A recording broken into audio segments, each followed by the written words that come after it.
Northwestern Wildcats and the reigning national champions, Boston College, playing in their home state of Massachusetts. In our first semifinal, Chloe Humphrey, 7 goals.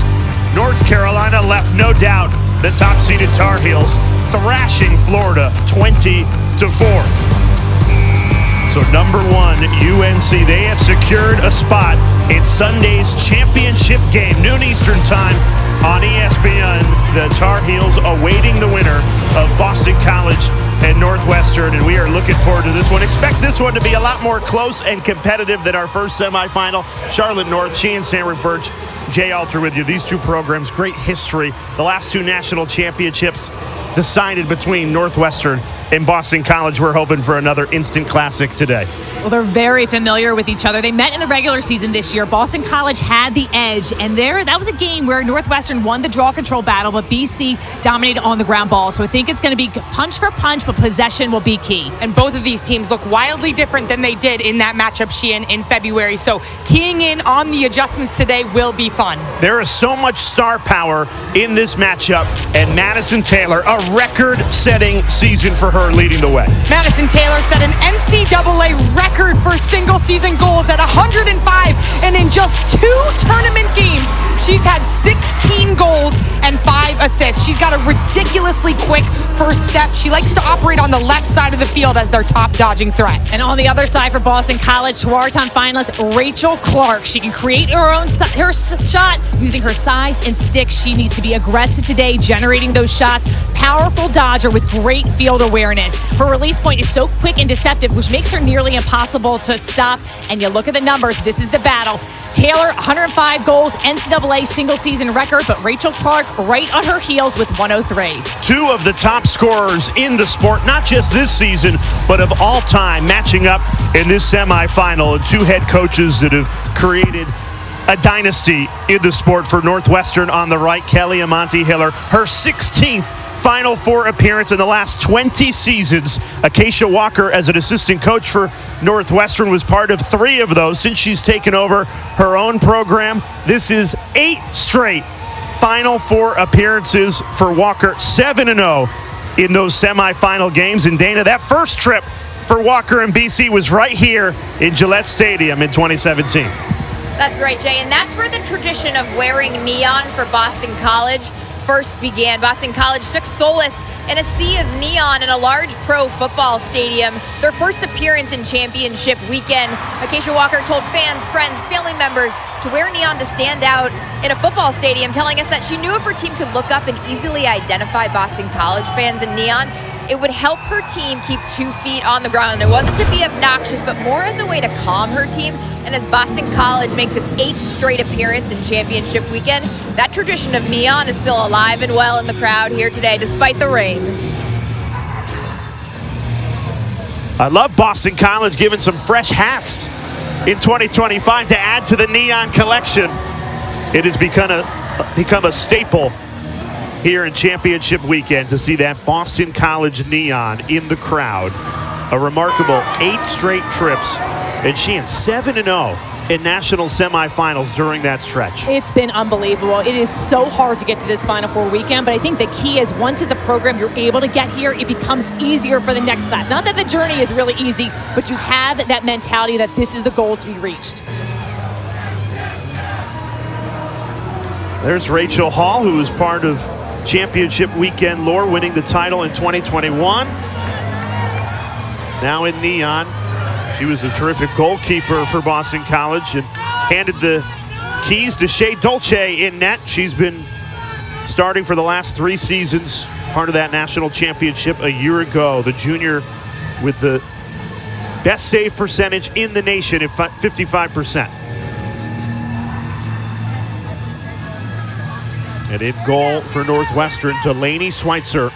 Now, Boston College was her kryptonite when she was the goalie for Syracuse. The Eagles ended her season each of the last 2 years. Now trying to get the better of Boston College.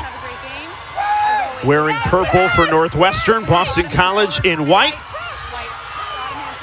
North Carolina, the undefeated Tar Heels, awaiting the winner of Northwestern and Boston College. We are underway in our second semifinal. We expect this one to be close and competitive throughout. Two programs that have become dynasties in this sport. And if you take a look at the last two national championship games in 2023, which Northwestern won, and last year, which Boston College won, the similarity is Northwestern jumped on the Eagles early, got out to 6-goal leads in both of those games. BC battled back last year.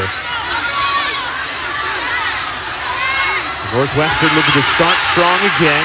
Riley Campbell, 24 in purple, tracks it down.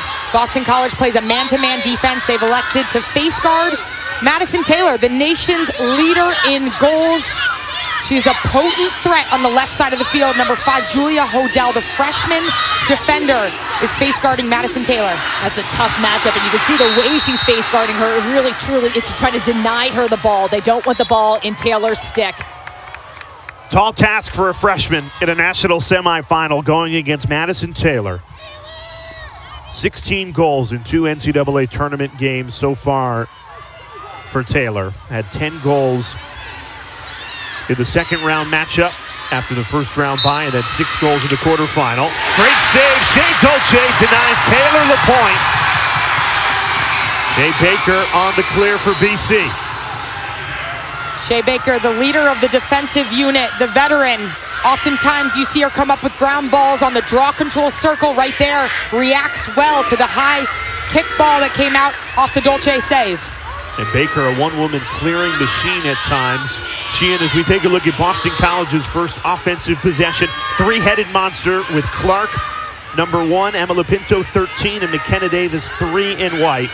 All named first-team All-American yesterday. They're just so tough to beat, and what the key is when they're most successful is when they're aggressive. Davis behind, she's the feeder, but has proven all season long that she can go to cage and score. Dual threat.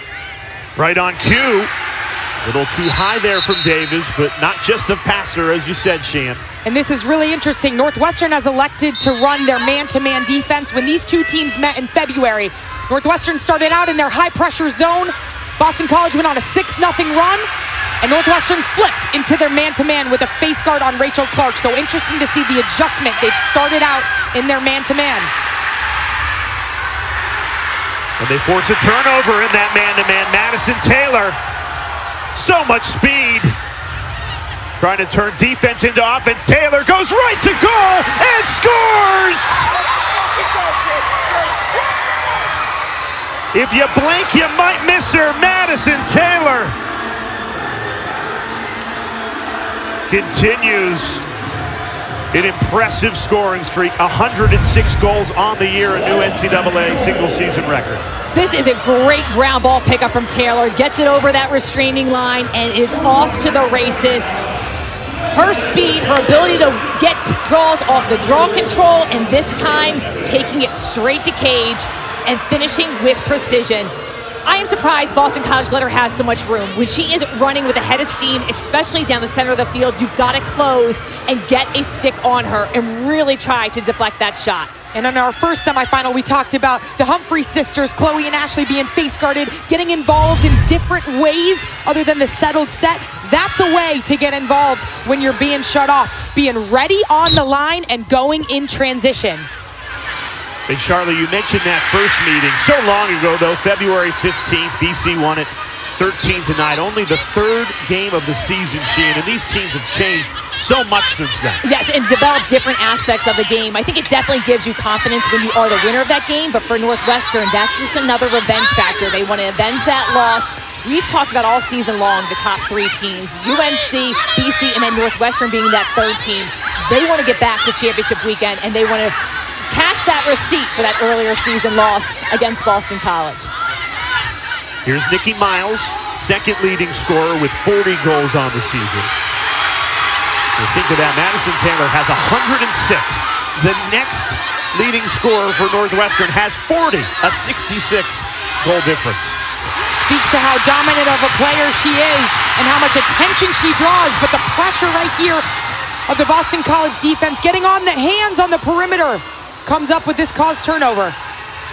Much like the defense we saw in the first game with UNC, just stifling, coming up with those caused turnovers. Boston College with a really strong start against a talented offense, putting on the pressure, not settling back and being aggressive. Here's Rachel Clark, 1 in white, 103 goals this season, jockeying with Taylor for that NCAA record. And Jane Hansen, the MVP of the Big Ten tournament, drew that assignment for the Northwestern defense. Clark gets fouled, so they'll put her at the 12-meter. She had a head of steam. I'm sure she would have liked that play to continue to take a shot off. We'll see a shooting space violation, so this will set up an 8-meter opportunity for Boston College. And it's Maria Themelis, the transfer from Penn. 14 goals on the season. One-on-one with Northwestern goalie Delaney Schweitzer. Missed it. Both of these teams, interesting, have a pair of Penn transfers. Themelis and Morgan Smith for Boston College. Grace Fujinaga and Nikki Miles for Northwestern. And it was the Wildcats who beat Penn in the quarterfinal to win their way to championship weekend. BC remaining on possession here. They get it back to Clark. The blow by in the crease. I like the aggressiveness of Clark, though. She needs to get hot. She takes the bulk of shots for this Boston College offense. And even if she goes occasion and doesn't have the shot, she can dish out of that. But her being a spark is key to their success. Averages just under 5 goals per game. She had a career best 8 goals in the quarterfinal win against Yale. You always say, Sheehan, when Clark is aggressive, it helps not just her, but the whole Boston College offense. I think it really gets things going because you can already see that Northwestern is hyper aware of her presence. They're going to send the double team early. That'll open up other people. Nikki Miles trying to weave in, spin. Good defense. Shea Baker all over Miles there. And you can see how much they're trying to get Madison Taylor involved. She's trying to get on the same page as her left-handed attackers that are on that side of the field with her to get her involved. Sometimes when you're being face guarded and shut off and you touch the ball, it puts the defense on high alert. The only time she's touched it is she won the ground ball. And you can see that was a great job by Taylor right now trying to get the ball. So when the shot went out of bounds, she ran to it to get possession. That's a heads-up play. Off the restart, Taylor finds Nikki Miles, and it's 2-0 Northwestern.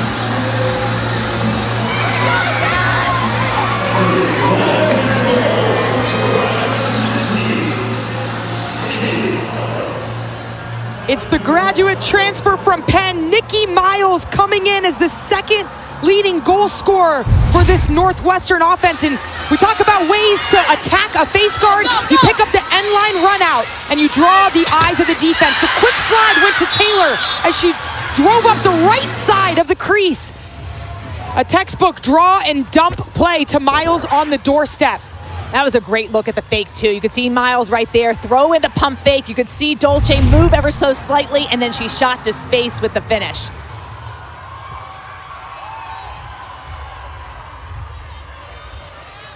Similar to the first game when Chloe Humphrey misses her first shot and things weren't working offensively, and then she got involved in the defensive ride and came up with some caused turnovers. Madison Taylor early on being shut off in this game face guarded, so she can't get the ball that way in normal passing. However, she gets the ball in the run out and then sparks a goal.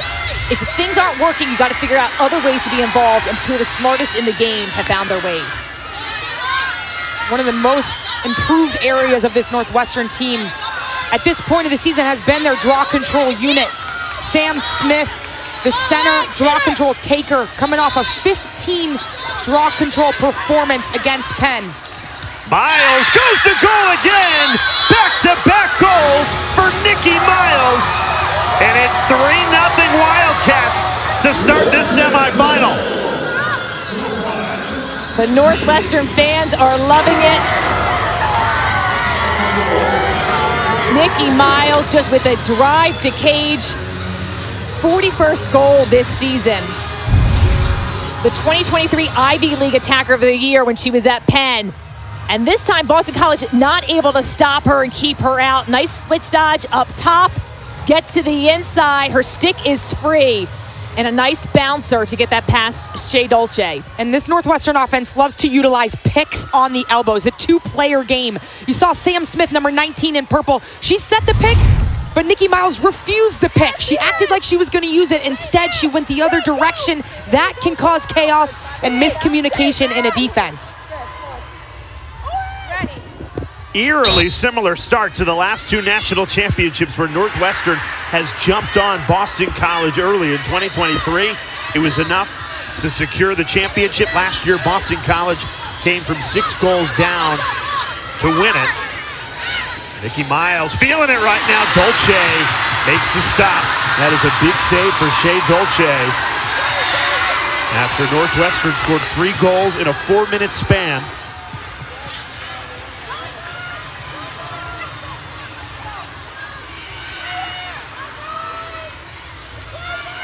BC still looking for their offensive rhythm. Well, they had it against Yale. 18 goals in that quarterfinal. Acacia Walker thought that was the best performance from her team this entire season. Looking to keep that momentum. They start on the back foot, trailing 3-0.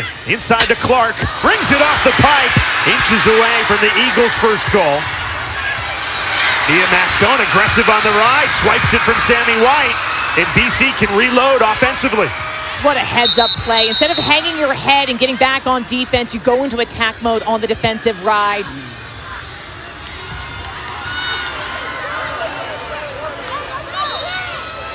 Been really impressed with Mascone's play, especially over the ACC tournaments. Thought she really stepped up well, especially when sometimes the big 3 for Boston College wasn't scoring. She was one to really take the lead. You can see they're trying to get Rachel Clark involved, whether that be in a dodging lane or off ball on the inside of the 8-meter, constantly moving and manipulating her defender. And here's McKenna Davis, the quarterback, trying to spin her way and has a step. Schweitzer got a piece of it, but couldn't keep it out. And Boston College finally finds a breakthrough. And it's McKenna Davis, known for assists, with 75 on the year, this time notching a goal. The lefty quarterback of the offense has the vision, has the passing. She plays the leverage game on a bonus possession from Nia Mascone. And she puts the Eagles up on the board. Northwestern leads 3-1.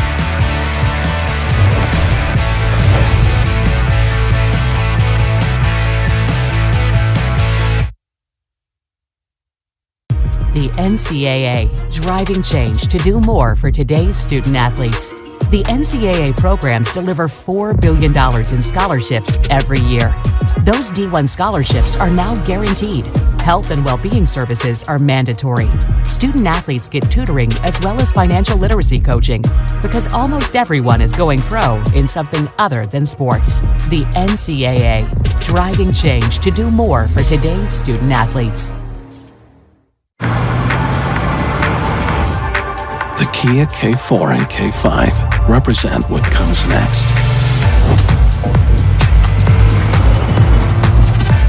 The next movement for innovation.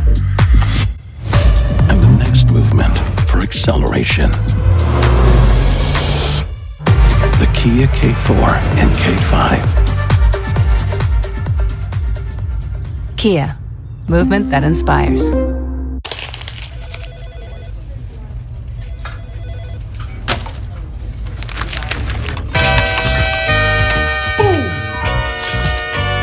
Hello?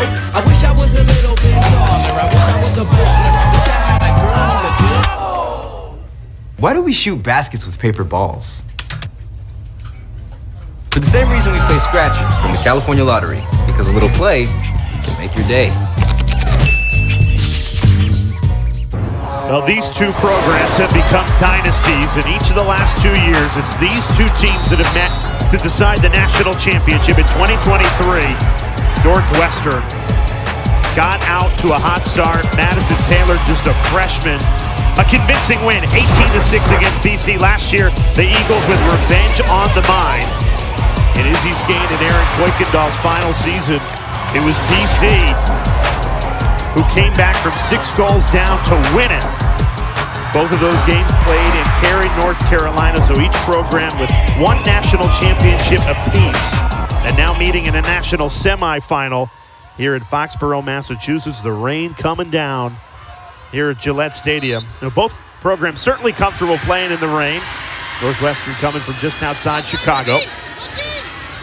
And last year's championship game, talk about a finish. When Northwestern exploded out of the gate to go up 6-0, it looked like they were going to run away with it again. But the Boston College comeback and those final minutes, and Shea Dolce with that kick save, which I think just stands out when you think of a goalie's performance.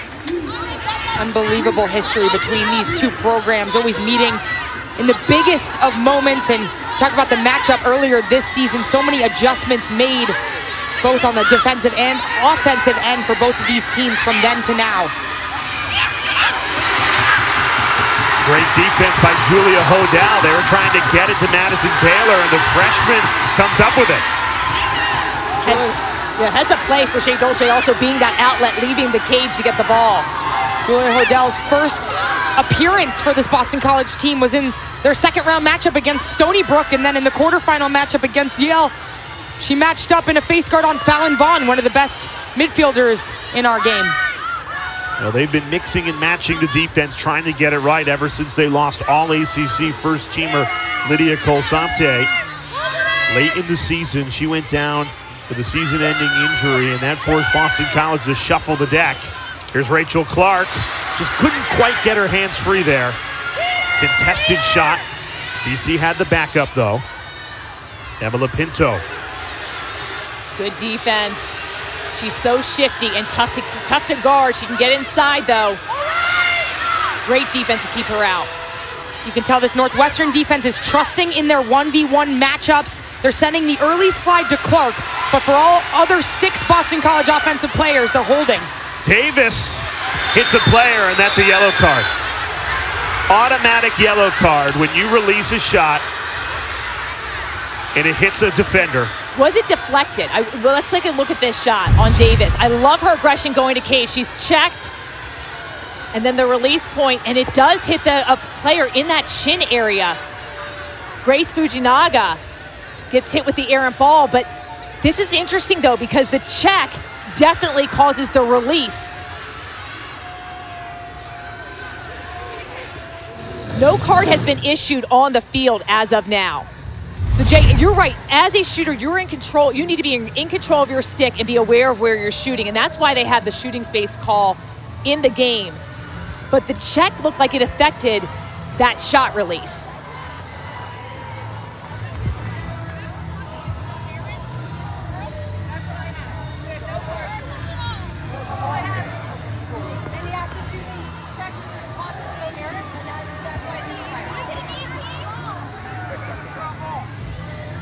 So the officials are saying the check caused the errant ball, so there will be no card.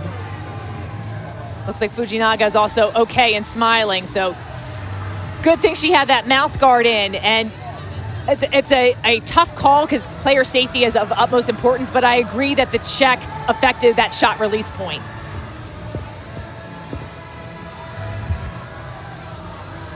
Well, you've trained me well, Sheehan. Usually if you see a defender get hit by a ball, automatic yellow card. In that instance, because the check came first.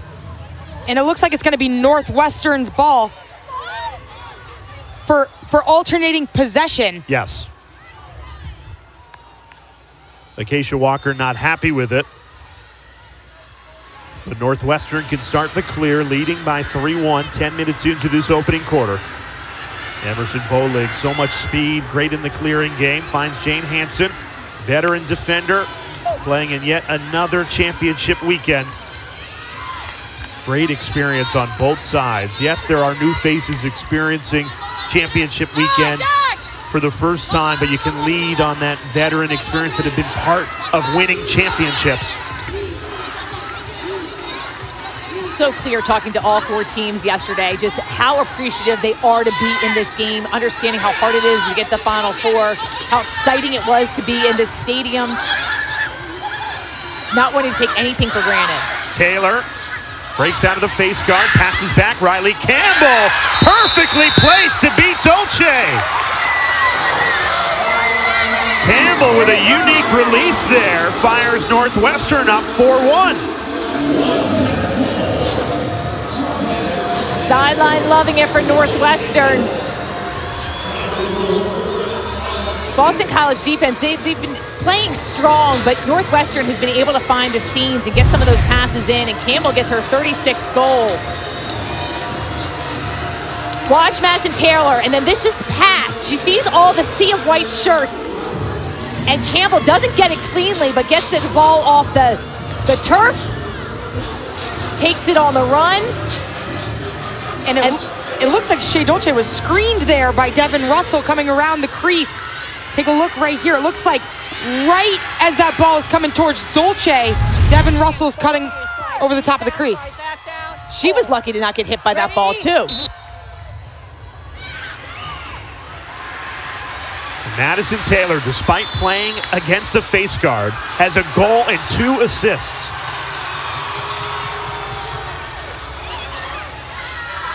BC trying to find their footing in this first quarter. Emma Pinto settling it down for the Eagles attack. When you go against a man-to-man defense, the key is to create dodging lanes for your dodging threats so that they're able to get the defense to spin. A lot of times you see teammates cut through and clear lanes for those threats on the perimeter. Kylie Colbert just missed that shot. She had a great game when these two teams met in February. 3 goals against Northwestern in that first meeting. Good news for Boston College is they're getting off shots, so they are having opportunities. They just need to finish on them. 8 shots for BC. Clark, their leading scorer, has 3. 1 post and has not been able to connect and score.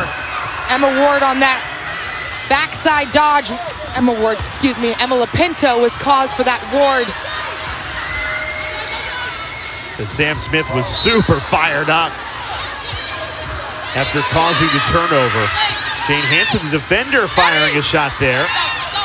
Madison Taylor has the backup.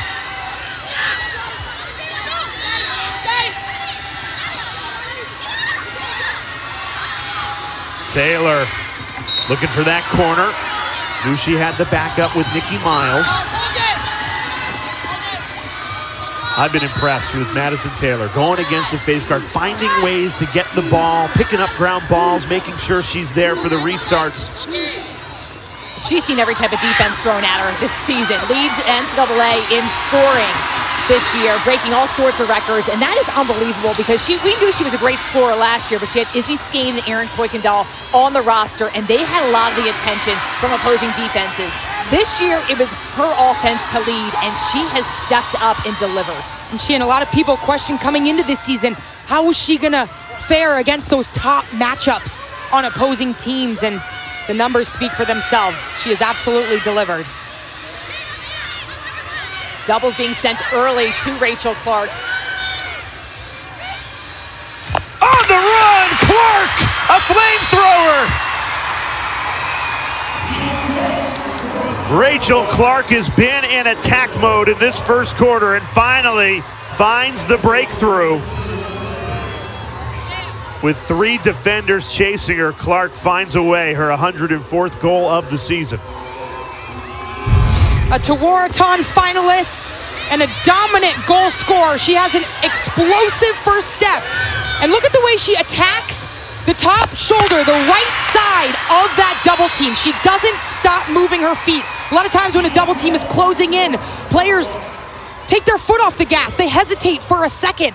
But Clark keeps her foot on the gas, goes full head of steam, and is able to run through that double team and bury a mid-range shot on the run.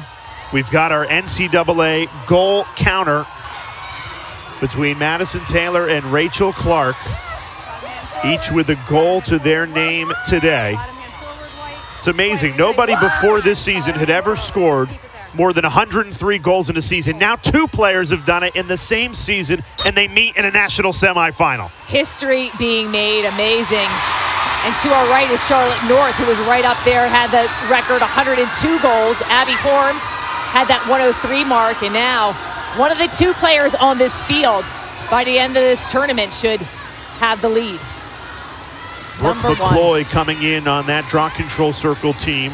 Wins it for BC. The draw will be so crucial You just get the feeling that's going to separate these two teams, Charlotte. Possession is everything, and these are two draw units that look entirely different. Northwestern leading that stat 5-2 right now. Brooke McCloy comes in as of late into that draw unit, playing a role on the wing, on the circle. She was a spark in their second round game over Stony Brook, winning 3 huge draw controls in that matchup.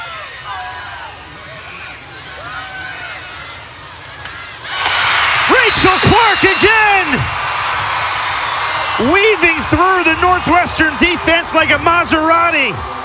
And it's back-to-back goals for Clark at the end of this first quarter to make it a 1-goal game. Clark is a leader out there. I've liked her aggression from the start. We knew she needed to generate shots.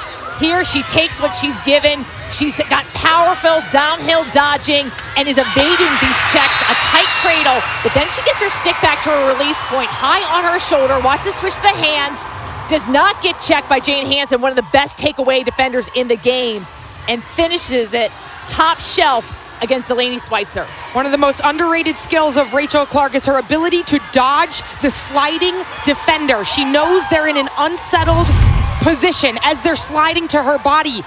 And that's when she puts on that second move to be able to get to a better spot to shoot. Sam Smith She's wins so good. the draw to herself. So good at winning to herself. 15 draw control wins to her name. And in the women's game, draw controls are counted differently than face-offs. You have to win possession yourself to be counted for that statistic. This is a draw unit that's 4th nationally in draw percentage, averaging 64% wins in a game. There's time here for Northwestern. 7 seconds left of the quarter. Swiped away. And the ball won by Boston College to finish this first quarter. Exactly what we expected. Close and competitive between the two programs that have decided the last 2 national championships. North Carolina awaiting the winner of this second semifinal.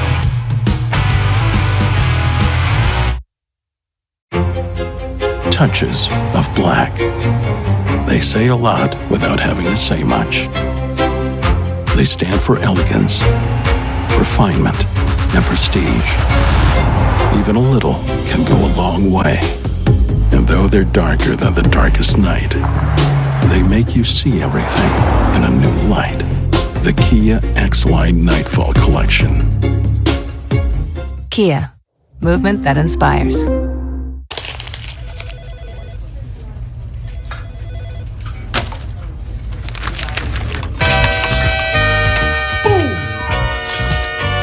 Hello? I wish I was a little bit taller. I wish I was a baller. I wish I had a girl to do. Why do we shoot baskets with paper balls?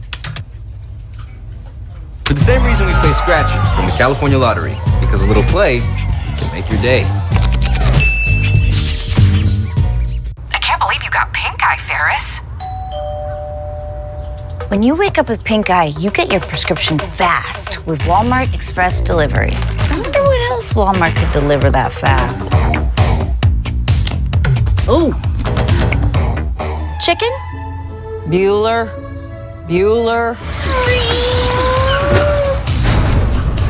Life moves pretty fast. If you're not using Walmart Express Delivery for your prescription, you could miss out. CAA Women's Lacrosse Championship is brought to you by Walt Disney World Resort, the most magical place on earth. Hard to believe, 20 years ago, the first national championship for Kelly Amonte Hiller and Northwestern came out of nowhere to win that, a program that now has become a mainstay. 7 national championships followed, and their head coach with Dana Boyle now on the sideline. Coach, Boston College punched back. How do you find the edge in the second quarter? You know, you just need to keep battling. These games, it's going to be tough. There's going to be ups and downs, and just need to continue to stay calm, stay focused, and really fight hard with all our heart. What's critical at the center circle? You know, I think we just got to battle when it's a 50-50 ball. Obviously, Sam's elite draw taker, but we got to come up with a 50-50s too. Thanks, Coach. All right, thanks. Go Cats. You know, it's funny, we asked Kelly Amonte Hiller, what has changed and what has stayed the same in those 20 years as we show you the footage of that first national championship in 2005 when they were the new kids on the block. Now they're the perennial power who's been to 16 of the last 20 championship weekends, winning 8 of those 16. And she said, you know what is similar is the fight that these girls bring to the game and that the program just has instilled in their culture. I mean, it has been a phenomenal culture built. Northwestern just blasted onto the scene, winning 5 straight national championships, their last being in 2023, and Amani Hiller has done an excellent job just, creating that championship culture and mindset. When we talked to the players, they talked about the belief they have in each other, and that seems palpable year to year with the teams that Kelly and Monty Hiller brings back to championship weekend. And she even mentioned Acacia Walker then the next season came in and they won 3 in a row with her in 2006, 2007, 2008. Acacia, an assistant on Kelly's staff, and then took that championship culture when she became a head coach for Boston College. And now you see them making an 8th straight championship weekend, an incredible 7-0 in those semifinals, trying to keep that alive. Schweitzer out of her cage. Davis didn't have the angle. I like how aggressive that Davis is going to cage. She's known for being a pass first, but she's looking for opportunities. Finds Lipinto, squeezes it by Schweitzer, and Boston College has tied it at 4.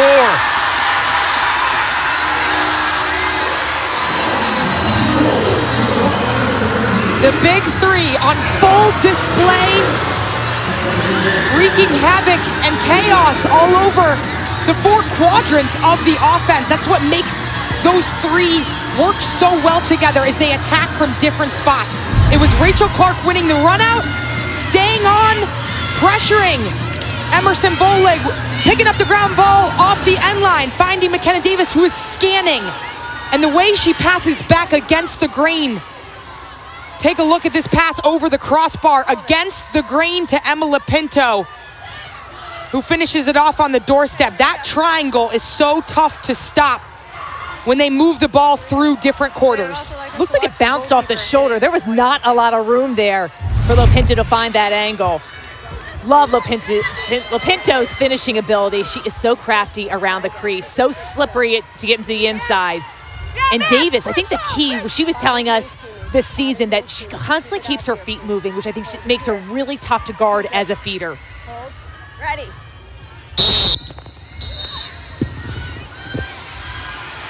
Well, you just heard Northwestern's head coach Kelly Amonte Hiller speaking with our Dana Boyle, and she said, we expect this to be a hard fight throughout, a battle. We're expecting this to be one of those semifinals that goes right down to the final possession between these 2 perennial powers. Unlike our first semifinal where North Carolina scored 18 unanswered goals to beat Florida 20-4. Here's Madison Taylor, breaks free of the face guard and a whistle off ball. We'll see who gets this will send Madison Taylor to the 8-meter where she is so dangerous. 35% of Taylor's goals this season have come off free positions. 2 Tewaaraton finalists, which goes to the nation's best player. Taylor against the BC goalie Shea Dolce. Look at Dolce's stance, takes up so much of the cage. Taylor charges in and scores. She lands in the crease, but they count it as a good goal. And Madison Taylor has fired Northwestern back in front and beats Dolce off the 8-meter.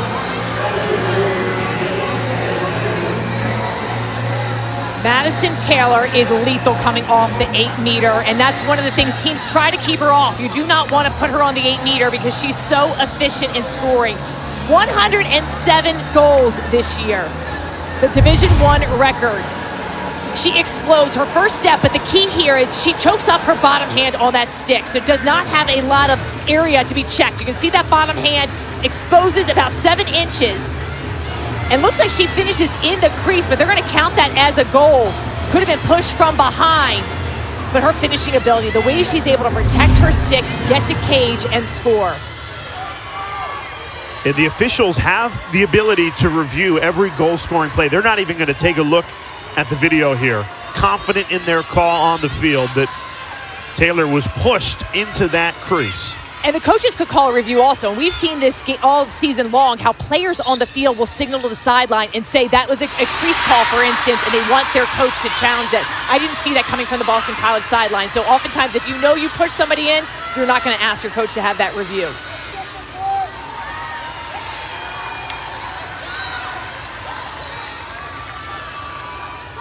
The challenge for Boston College is you've been face guarding Madison Taylor, and she's still got 2 goals and 2 assists. And you can see how integral she is to this offense. They're constantly trying to find ways to get her touches.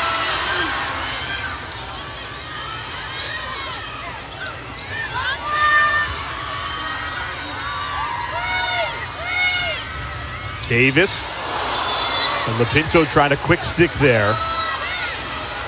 Closest to the ball earns possession. No one was really close to the ball there, but the officials say BC will stay on possession here. Rachel Clark, she'll make you pay from there. Got a step on Hansen and ties it at 5. These 2 perennial powers going punch for punch in this semifinal.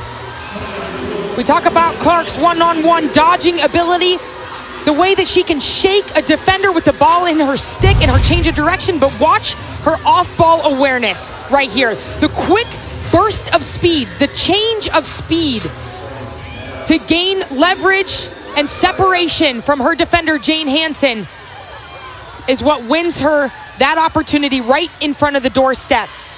And it's Emma Lapinto who finds her in the middle. Rachel Clark has such a tall frame, a tall target on the inside. Oftentimes, why McKenna Davis and Emma Lapinto, the feeders of this offense, are able to find her. She uses her size so well. She's about 5'10", but the way she presents her stick almost presents a taller presence out there, and she can just dodge through defense and protect her stick. Started her career at UVA, and she was impressive from her freshman year there. Transferred to Boston College last year, winning that national championship, and has really elevated her game this year.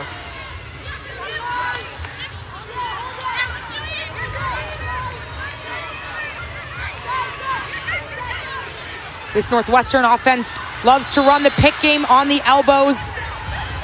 They like to set up on the right and the left side. They're incredibly balanced with their righties and lefties, but they like to work the 2-player game. I think it's so key to have your off-ball players working, whether it's setting picks, cutting through. You got to be moving and occupying your defender.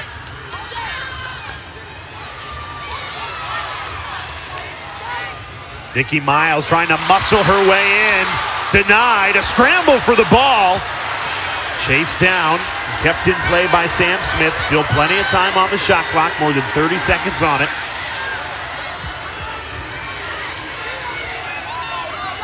Great view from our sky cam right now.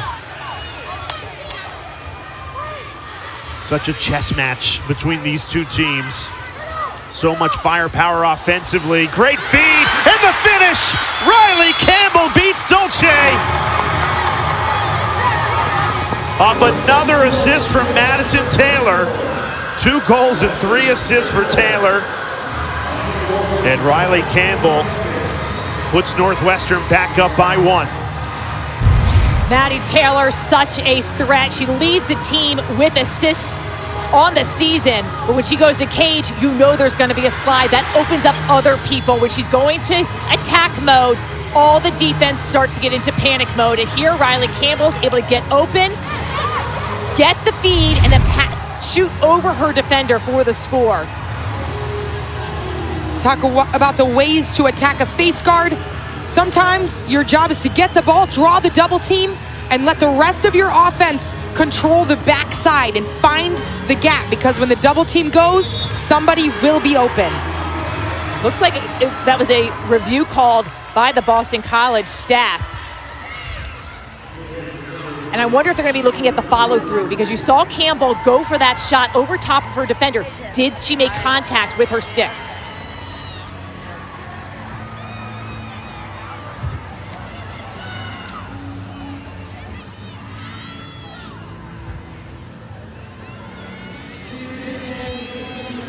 So Erica Leslie, Judy Strong over at the video monitor. And we have just been told that it is indeed on the follow-through. Boston College challenging Riley Campbell's follow-through. Let's take another look. Watch the stick, and does she make contact with the shaft of that stick on the head? It's hard to tell from that angle. The looks that we have right there, I don't see it. The Boston College defender does go down. Morgan Smith holding her head.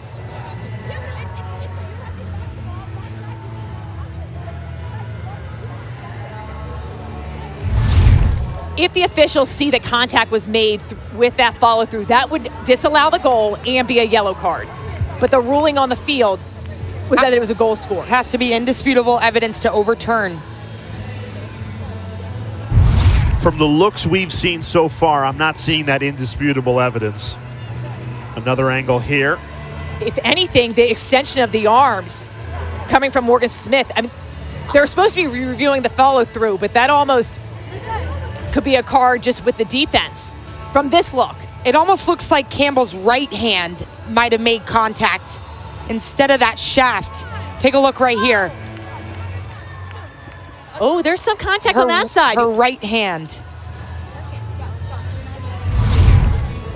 That was probably our best look at it right there. That was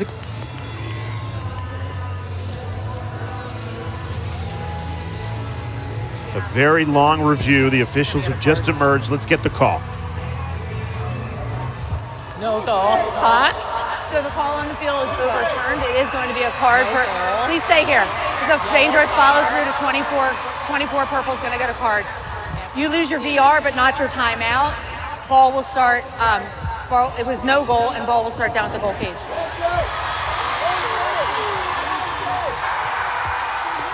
That last angle did show there was contact. I do think that is a tough call, though. It looked like it was the hand that made contact as she was shooting, that right hand of Campbell that went in towards the head and neck area. And it's a big swing in this game. Instead of Northwestern being up a goal 6-5, they now go woman down, and it's Boston College on the power play. Sheehan, what did you think? It was tough to see from that angle. The player safety is of utmost importance. Only equipment is the goggles. If the ruling on the field was the goal, I don't know if there was enough evidence there to overturn it, because in all the reviews we saw beforehand, I couldn't see the contact. That one, it did look like contact was made with the hand. Was it as a result of the check into the body? It's tough, and sometimes the reviews make these decisions even more complicated. But in the end, you have to be in control of your stick and body as an offensive or defensive player. Shea Baker dispossessed. Northwestern wins it back, and now they can kill this penalty or go to goal shorthanded. Madison Taylor runs through, whizzes that wide. Northwestern has the backup, and now they might settle down.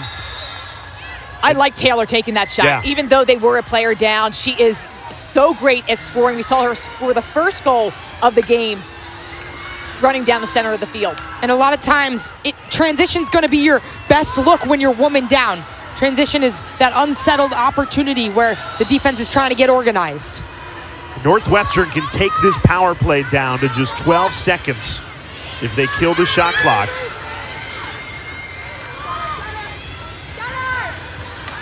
That's why a turnover is so critical when you're a woman down. The ability to kill the woman up, drain the clock, and also neutralize the momentum shift that could have come from that no goal and the yellow card.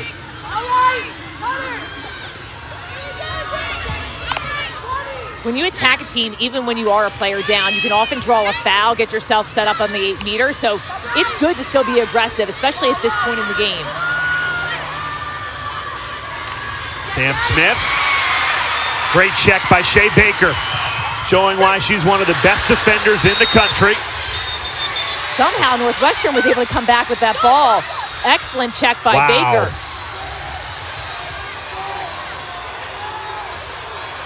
So Baker had checked it away, and Northwestern won it back. And they're going to give this ball to Madison Taylor at the dot behind. And now it's even strength. That relentless pursuit, that is so key. When the ball changes possession, just to go back, trying to get into attack mode, getting the ball back, just putting on the defense right away.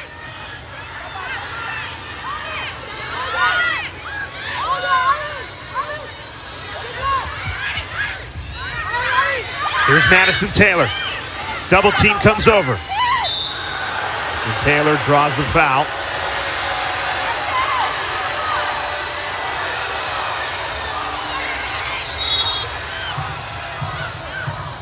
Taylor off the restart. Feed inside. Sam Smith rings that off the top of the pipe. Inches away from Northwestern earning the lead there. Colbert steals it away. Mia Mascone sandwich there. We're going to see a push and a green card awarded on that play. Those are for those fouls in that midfield between the restraining lines. So Northwestern, who just was woman down for 2 minutes and killed the penalty, now goes back to their woman down defense, and Boston College back on the power play with Sammy White in the box. The green card is a 1 minute releasable penalty. You can feel how physical this matchup is, especially in the midfield. Every possession will matter.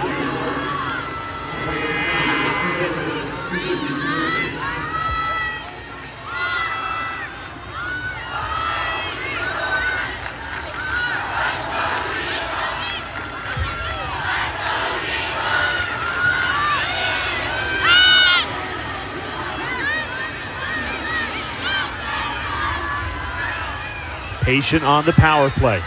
Midway through it. Here's the quarterback, McKenna Davis. Swings it into Clark. Another pipe. I think that's Clark's second pipe of the game. She's getting those shots off in just a matter of inches. And Northwestern just hit one on the other end. 8 seconds left in the power play. Davis goes to goal and scores! McKenna Davis cashes in on the power play and delivers the lead back to Boston College. The woman up offense reliant on the ball movement. Letting the ball do the work on the perimeter, finding the gaps, handling the physicality. This is a rivalry that always delivers the best games on the brightest stages.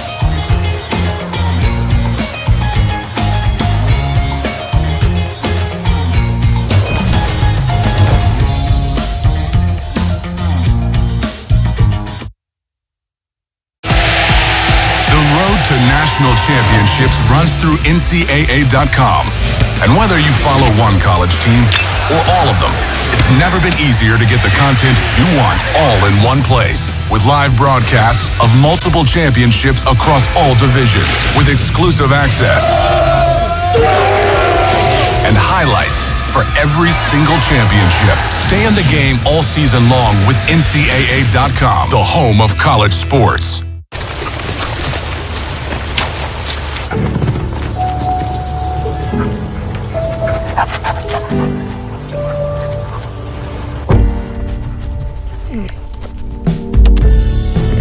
A third row that feels like first class. How it should be.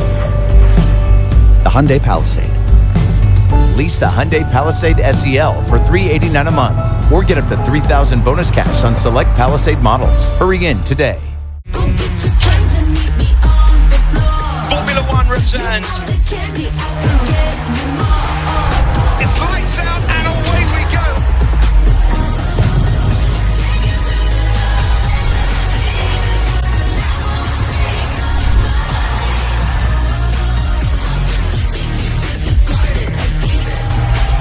All season long on ESPN, the exclusive home of F1. All right, welcome back to Gillette Stadium. Drew Carter, Rachel DeCecco will have you at halftime. Highlights of Carolina and Florida in Game 1, and also a full breakdown of this barn burner again. They're doing it again, Rachel, here on Championship Weekend. It's happening again. again, and the stars have come out. Rachel Clark, 3 goals. Madison Taylor, 2 goals. They have come to play. They want to make it to that national championship game. Enjoy it, guys. Jay, I've got a lozenge for you if you need it at halftime. Go back to Jay, Charlotte, Sheehan, and Dana. You guys are having too much fun in the rain down there here at Gillette Stadium. Awesome to have the full crew together for championship weekend. The first of 4 days of nonstop lacrosse here in Foxborough.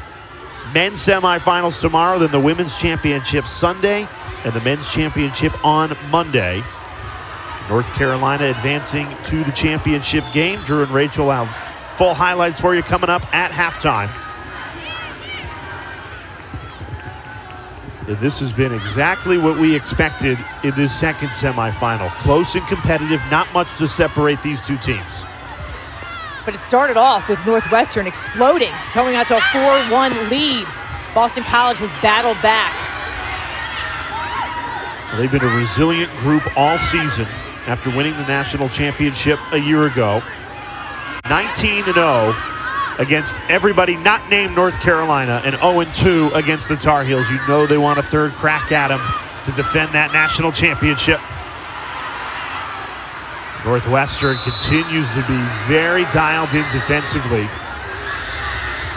BC does have 6 goals, but they still haven't found that rhythm that we're used to seeing from them offensively.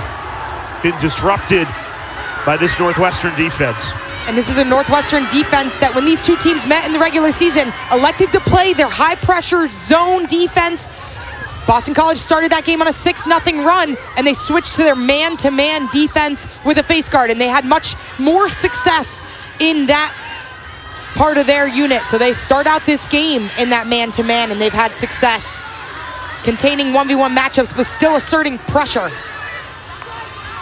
This is the first time Boston College has led in this semifinal. Northwestern chasing an equalizer.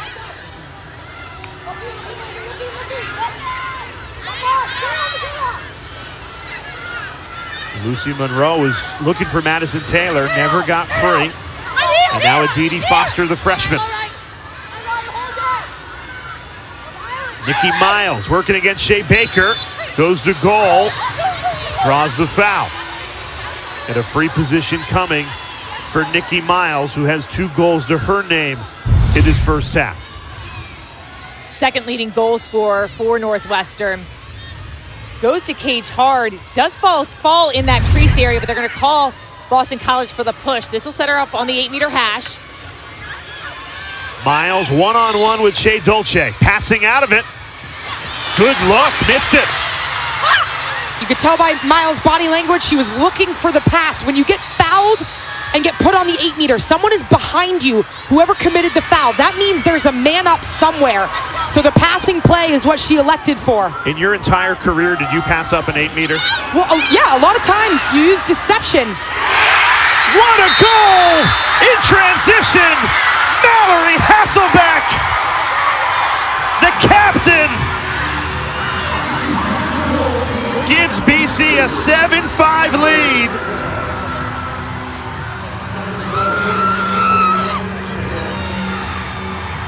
That is a huge goal. The captain, just her 5th goal this season, has battled injuries throughout her career. You can see the excitement. Head coach Acacia Walker. That's important. She's been an emotional leader for this team. Hasn't been called on a ton this season. But finds the opening. Look at all this open space. Stick side against Schweitzer. She lets it rip. She's out about a step inside the 8-meter. What a moment for the senior captain. You mentioned she's battled through injuries, overcome so much. And personally, this has been a difficult season for her and her family.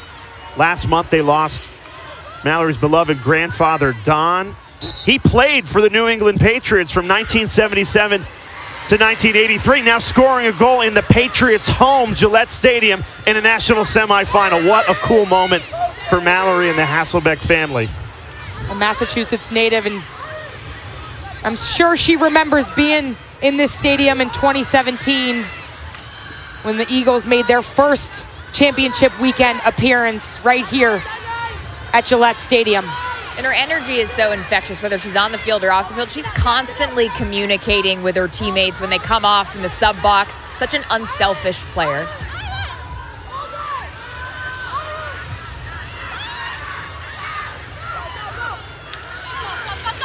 Taylor shut off. Northwestern just 1 goal in the last 15 minutes. It's allowed Boston College to go on a 6-1 run.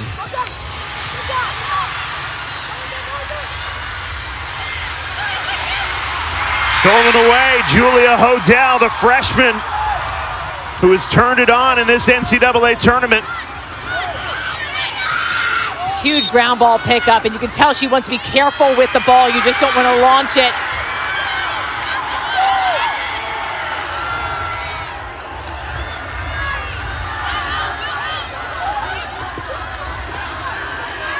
BC has stolen the momentum in this second quarter.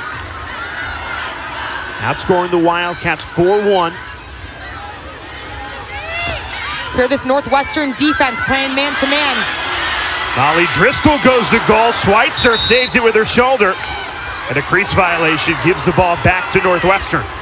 That's the type of recovery. When the double team goes to Rachel Clark, you have to beat the ball movement to the backside if you're in a man-to-man that is sending slides. And they do that just there, being physical as they close out on that backside, recovering after they've sent the double team. This Boston College team is #1 in assists per game in the nation. So they are really effective against the zone. So I totally understand why Northwestern playing them in a man. And they've got great dodgers as well. They're just hard to defend. That's why they've been so great all season long. 2 minutes remaining in this first half. Taylor. Foul called, and it sends Madison Taylor to the 8-meter for a free position, where she is so dangerous.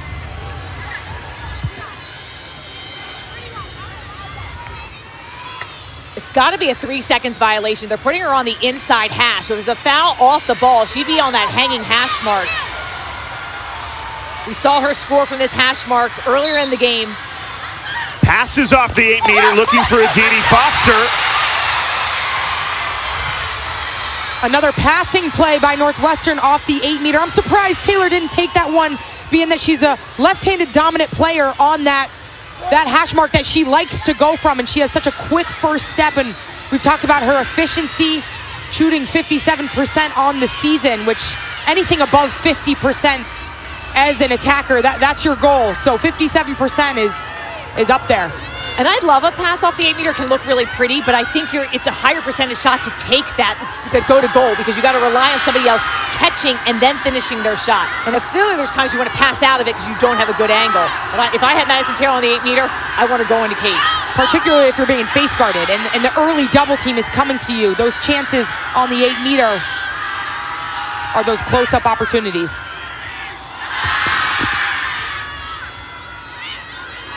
Northwestern has not scored since the 13:20 mark of this second quarter. BC 3 straight goals, looking to extend their lead right before halftime. McKenna Davis, who's been brilliant in this first half, quarterbacking this Eagles offense. Double team, dispossessed, and Northwestern has it with plenty of time here. Mary Carroll, freshman defender, and the Wildcats storming with 20 seconds left in the half. They find Taylor. Bolig runs into goal. Dolce couldn't keep it out. Northwestern scores. Emerson Bolig put just enough on it. Dolce got a lot of the ball, but it crossed the line. And the Wildcats make it a 1-goal game with less than 10 seconds remaining in this first half. Bolig is the two-way midfielder, the veteran in the midfield for this Northwestern team. She sees the opportunity on the backside elbow. It's a 2v1, so she uses her straight line speed as Lucy Monroe, number 33 in purple, screens down against the defense. That opens up the lane for Bolig, and it trickles in past Dolce. Bolig has been highly productive from an offensive standpoint for this Northwestern team this year. Her most productive season in terms of numbers offensively. Kelly Imani Hiller telling us that she, coming from California, that she's very underrated, but has done so well, has such great speed. And her mom actually played lacrosse at Northwestern under Cindy Timshaw when she was a coach at Northwestern. So here, Shea Dolce, she makes the save, and it bounces off her body, and it does cross completely all over the line. And the officials are reviewing this, but it's clear from this replay that the ball crosses over. It looks like it hit the back of her stick, and then the spin on the ball had it rolling backwards. It's in front of her right here, and just the crazy spin, as you said, that rolls it backwards over that line completely. And you can tell that she wants that one back. And that's, I think, the hardest part as a goalie, when you make that save and just kind of a weird bounce. It has started raining in this second game, and depending on the surfaces, the players got to practice here yesterday, but that makes a big difference in terms of how the ball spins. And yesterday in their practice time, it was a nor'easter here. It was a nor'easter. It was torrential downpour. All the teams were out here soaking wet, but that is a difference in terms of how the fields hold the water and what could happen if the ball makes it a little bit slippery. You almost got blown away leaving dinner last night. It was a full-blown nor'easter. Didn't feel like championship weekend that we're used to, but here in Foxborough, Massachusetts, certainly the elements. Yeah, Boston College certainly used to these conditions, just a half hour away from campus, and Northwestern coming from outside Chicago, very comfortable playing with the wind and the rain. And we've got a one-goal game headed into halftime, exactly what we expected from these two championship weekend mainstays. The two dynasties in this sport going punch for punch in that first half. Boston College, a 4-2 second quarter, a one-goal lead. Let's hear from their head coach, Acacia Walker, down with Dana Boyle. Coach, you're up 1 goal as we go into the half. How do you assess that performance from your team? I would honestly, maybe average, excellent goaltending, but we got to settle into our game plan. They're playing on us in a man with a little bit of a face guard. So I think we just need to settle in. Our clears are a little sloppy. The rain has added some fun. So we just have to settle in, play our game. I think, honestly, simplify everywhere. Playing in a man or facing a man defense, what adjustments do you want to see offensively? We just need to move the ball a little bit more. The rain can't be a factor. We have to move the ball. They're sending early doubles. Move the ball to the backside. Thanks, Coach. Thanks. Well, Acacia Walker said it best. The rain has only added a little more fun into what is already a spectacular semifinal matchup, living up to the hype. On the other side, you'll be joined with Drew Carter and Rachel DeCecco.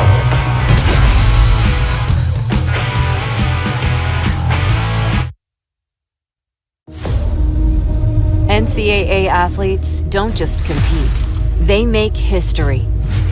Representing our nation with pride and excellence, they bring home the hardware. Our college campuses serve as training grounds for the next generation of stars. Catch tomorrow's Olympians and Paralympians on the NCAA Championship stage today. Financial system updating.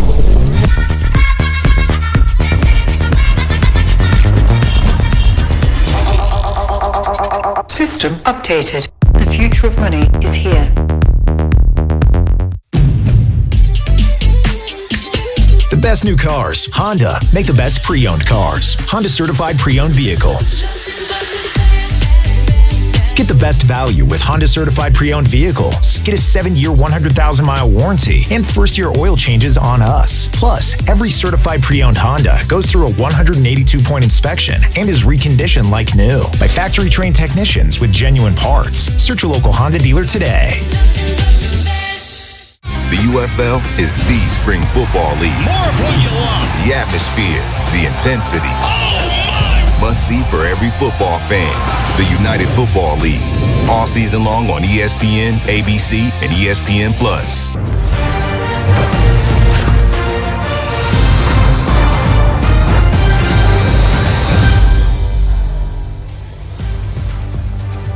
We got ourselves a game in the second national semifinal, and the Stars have come to play. Madison Taylor's got 2 goals and 3 assists for Northwestern. They trail the reigning champs Boston College by 1 at halftime in this rematch of last year's national championship. We're having a blast. Hope you are too. The Tewaaraton winner and national champ Rachel DeCecco.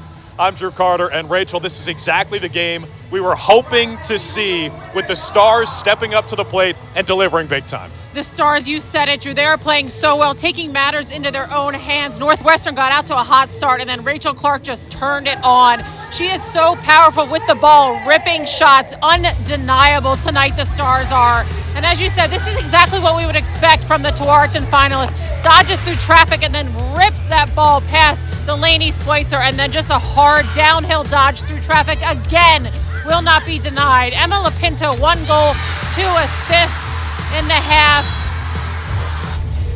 And Rachel Clark being marked by Jane Hansen, one of the best in the country. Other side, Madison Taylor doing her thing with the 5 points. She is just unstoppable. Unstoppable, and she gave up an 8-meter shot in that first half that could have been a goal, elected to pass, so she maybe would have had 3 goals. She is unstoppable, so strong. The body control and the confidence in which they are taking the ball to the net is unbelievable. Whoever plays in the national championship game Sunday is probably going to finish with the record for Division I. Taylor and Clark have both broken it. It was 103 a couple years ago from Abby Hormis from High Point. They've both broken it. Whoever wins this game and plays on Sunday will probably have that record by the end of this season. Meanwhile, there was a juice goal for Boston College in that first half. The type of play where when this happens, you feel like you're going to win. Mallory Hasselbeck, the captain, the daughter of Matt Hasselbeck, we all know him, the NFL quarterback, just her 5th goal of the season. Mallory Hasselbeck has battled injury after injury, and that was what you call a juice goal. Not all goals are created equal. The sideline went nuts, the stands went nuts, and when you get unexpected contributions with goals like that from players, it does make you feel like, all right, we are going to win. We're going to carry this momentum into the second half. And she shared a really special moment with her coach, Acacia Walker, on the sideline after. I know there's a lot of rain, maybe some tears in there as well, but what a moment in the first half, and what a game we have cooking up here. 7-6 Boston College on top at halftime. Wish I could tell you the first game was this exciting and close. It was for 15 minutes, but then North Carolina put the foot down. We've got full highlights from their game against Florida next.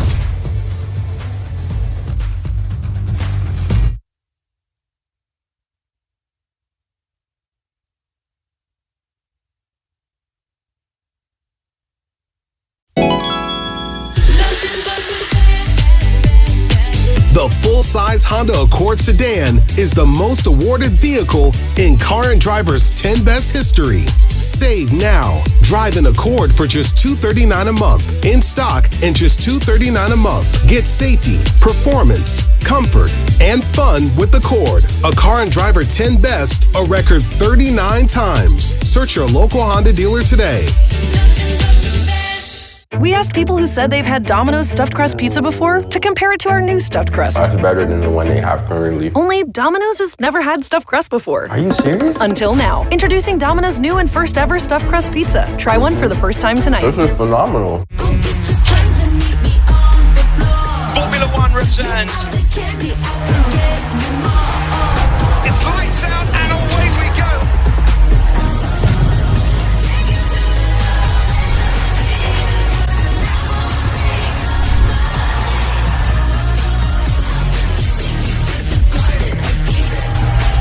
All season long on ESPN, the exclusive home of F1.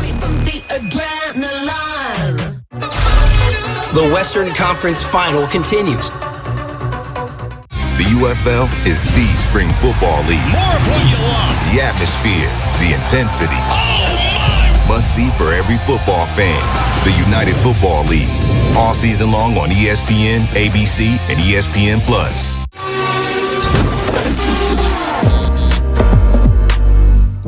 Against Florida. Gators led by 2 after the first quarter, then Chloe Humphrey happened. Chloe Humphrey happened. 7 goals today, Drew. An unbelievable performance by the freshmen. All of the freshmen in that 10-goal run in that second quarter. 8 of those were scored by freshmen. Carolina dominated the second quarter, 10-0 in that second frame. They end this game with 18 unanswered goals. That one from Marissa White. It's a level of domination rarely seen on this stage when it's the 4 best teams in the country. UNC 20, UF 4. Jenny Levy and company back in the title game. Our Capital One player of the game is Chloe Humphrey, who sets the Carolina single-season goal record, not just for freshmen, for any player. 86 goals and counting. The Tar Heels will play in the championship on Sunday. Who are they going to face, BC or Northwestern? 30 minutes of some of the best lacrosse you'll ever see. The second half is next.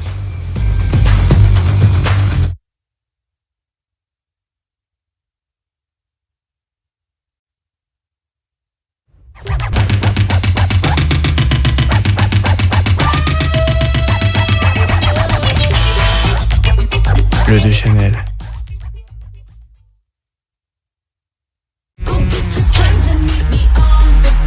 Formula One returns. It's lights out and away we go.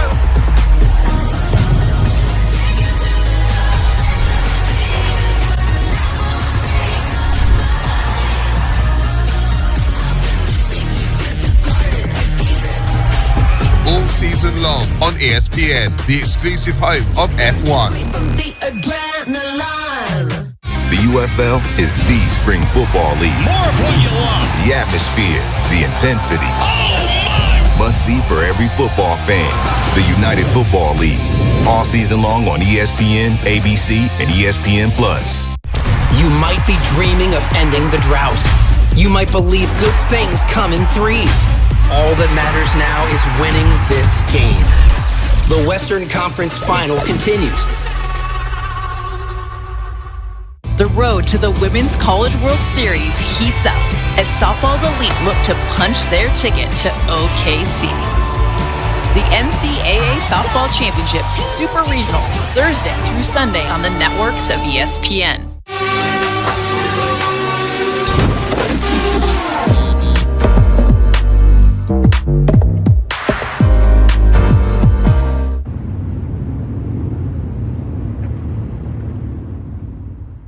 We're ready to start this second half. Everybody wants to be holding that trophy on Sunday. The dream alive for these teams. And in that first half, what a battle, Sheehan. It was so strong defensively, a lot of physicality we saw on this field, some great takeaways, but it was punch for punch just like we thought, even though Northwestern went out to an early 4-1 lead. And it's the biggest stage, and the stars are absolutely shining bright. Madison Taylor involved in the scoring action despite being face guarded and trying to be denied of the ball. And on the other side, you've got Rachel Clark, the right-handed dominant goal scorer, weaving through double teams, triple teams, sliding defenders, still able to get her hands free and finish through traffic. I think it was key, her aggression. 7 shots, was able to connect on 3. And we got at the goal watch the 2 leading scorers in NCAA history. Rachel Clark today with 3 goals, Madison Taylor 2. 107 for Taylor, 106 for Clark. The record was 103. And we just see it climb. Very exciting. It's amazing that before this season, nobody had scored more than 103 goals. And now 2 players have done it in the same season, and they're meeting in a semifinal with a trip to the championship game on the line. Great audio there coming from our official's mic in the draw control circle. North Carolina doubled up BC 10-5 in the circle. Somebody moved early, so alternate possession will make it Northwestern's ball. You heard the official in that sound saying, hands down, stay still. Cannot move until the whistle is blown. And so much of the draw, Sheehan, is about communication. There are centers who take the draw, and then there are 2 wing players, and it's a 3 versus 3 unit, and you've got to be on the same page. A lot of times teams spend equal amount of time preparing their draw unit and scouting opponents' draw units and their tendencies to be able to combat and make adjustments. Northwestern went 13 minutes without a goal in that second quarter before they scored with 10 seconds left in the first half. BC defensively has taken the Wildcats out of their rhythm. Bolig too high on that attempt.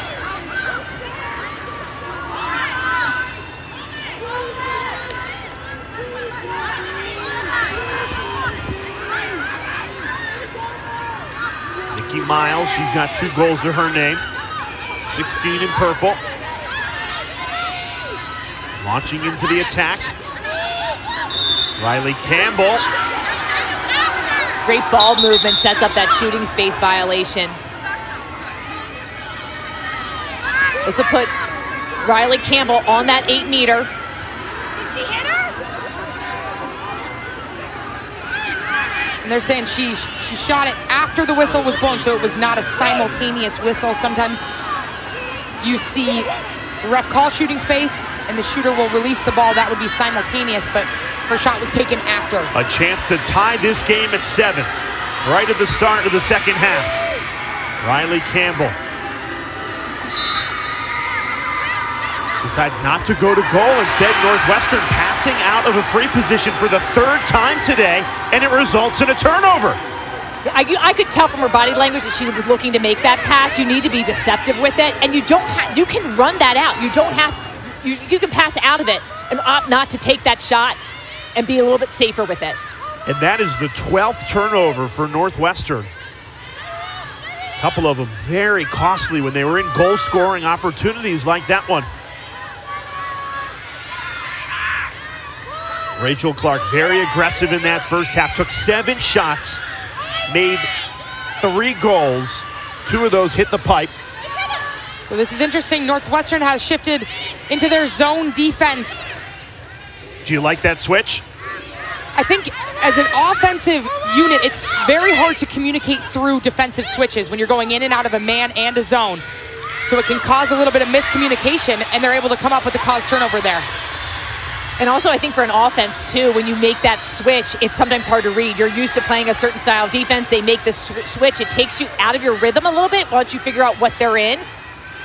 And you got to communicate through what changes you're making, but on the fly in real time. Madison Taylor draws contact. Earns her 3rd free position of this game. She's made 1, passed out of another. And now a chance to tie it at 7. And I would be shocked if she passes out of this one. This is a great angle for her. I expect her to take this in.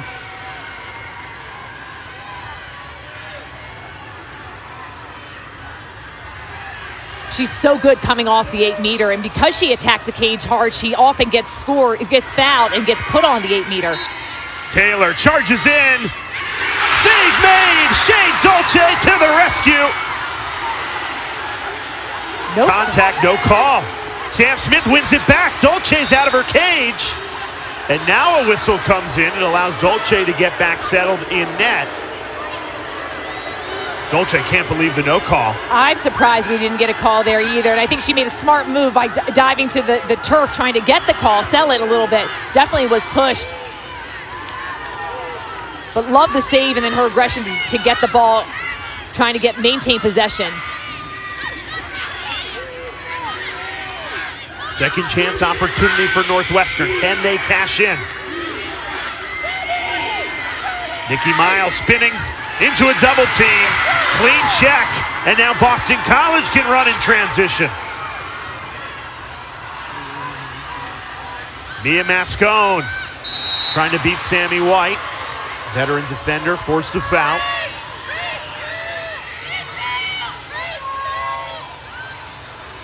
Northwestern does a nice job slowing down the transition with that check. Northwestern with a bunch of opportunities to tie this game at 7, lacking that finishing touch.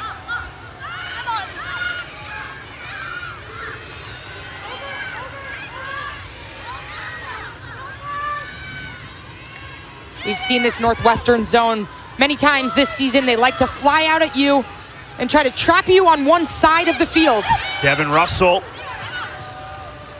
The feed into Rachel Clark now. Scramble for the ball, won by Jane Hansen. And now Northwestern can start to clear after the foul. Yes, great ball movement from Boston College, but a little bit of a force on the inside, and Northwestern able to get that turnover.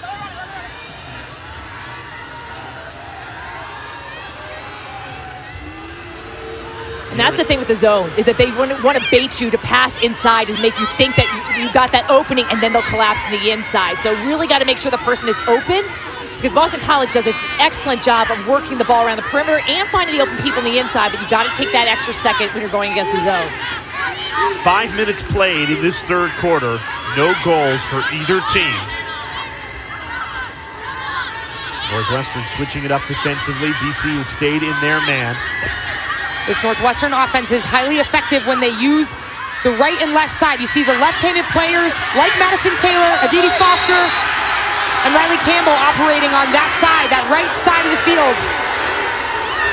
And then the right-handed players like to stay on the other elbow to really balance it out.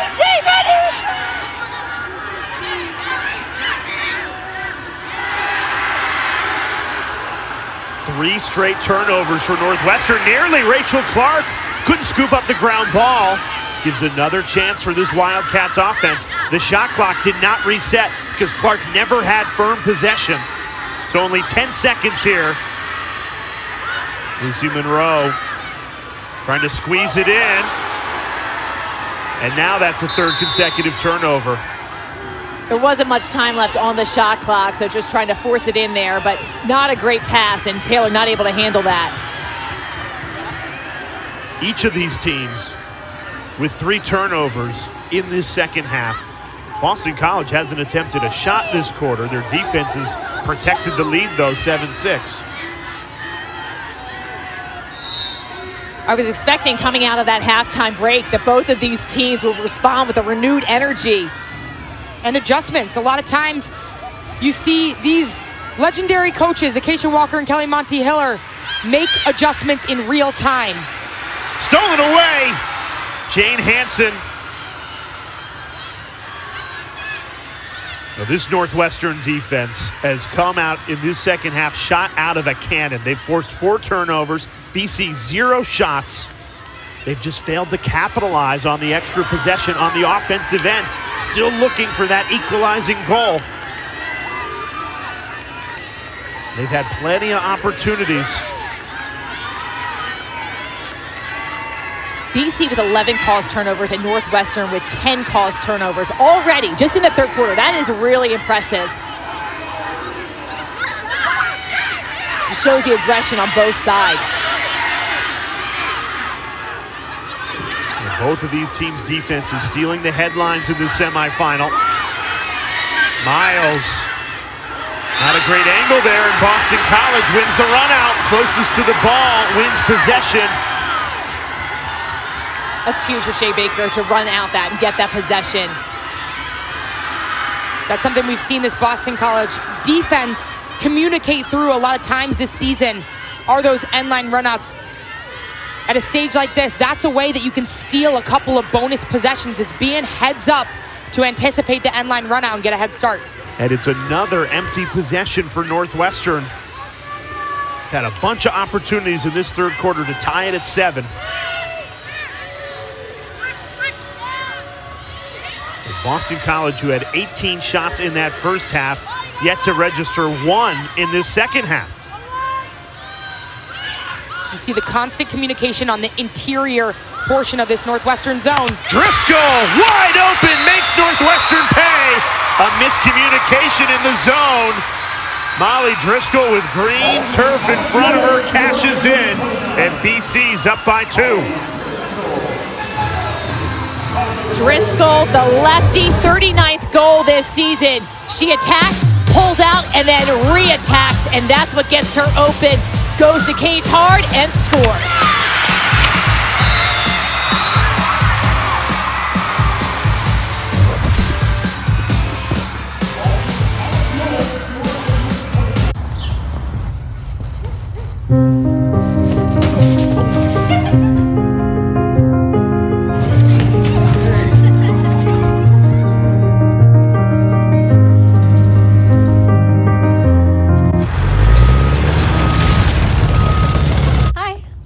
again. Oh, hi. The lot next to that home's actually been rezoned. Gonna be tons of construction. Luckily, that's not the place I'm showing you today.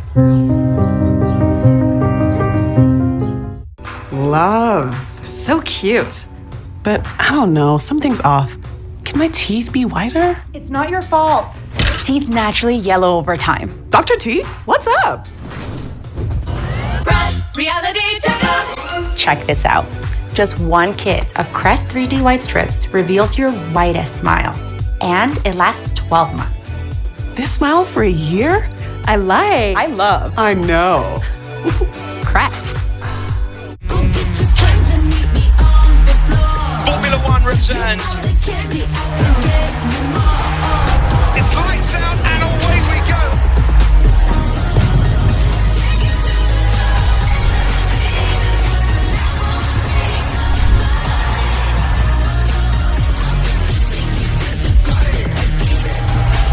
All season long on ESPN, the exclusive home of F1. Well, North Carolina took care of business and then some in our first semifinal. Chloe Humphrey, a career-high 7 goals. Ashley Humphrey, 4 assists. Nicole Humphrey added a goal late. And the Tar Heels rolled 18 unanswered to win 20-4. So the top-seeded Tar Heels stay undefeated. They are headed to the national championship game, which is Sunday, noon Eastern time on ESPN. For more information, go to NCAA.com, your online home for all 90 NCAA championships. Boston College, a narrow 8-6 lead. Molly Driscoll giving the Eagles a little cushion. It's the first time that BC has had some separation in this game. They trailed 4-1, clawed back the lead, and now a 2-goal lead midway through this third quarter. Great insight to the draw control circle. Sam Smith going against Abby Harrod. And it's Smith who had been getting the better of Harrod, although commits a foul there, so it'll be BC's ball. Before that draw, Northwestern an 11-5 advantage in the circle, and yet they trail by 2. Which I think BC has really been successful this year. Sometimes when they've struggled at the draw, they still can win games. And it's all about what you do with the ball after you win that possession. So they're either able to get it back, they come up with a caused turnover, and then, of course, they've got one of the best keepers in the nation, if not the best, in Shea Dolce coming up with some of those saves.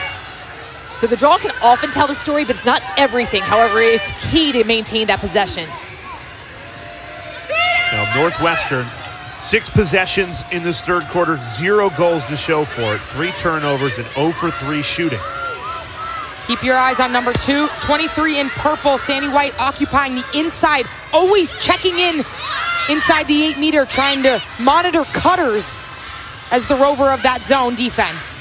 Lopinto, perfectly placed. Emma Lopinto beats Schweitzer. And one of the best crease attackers in the country shows why in the semifinal.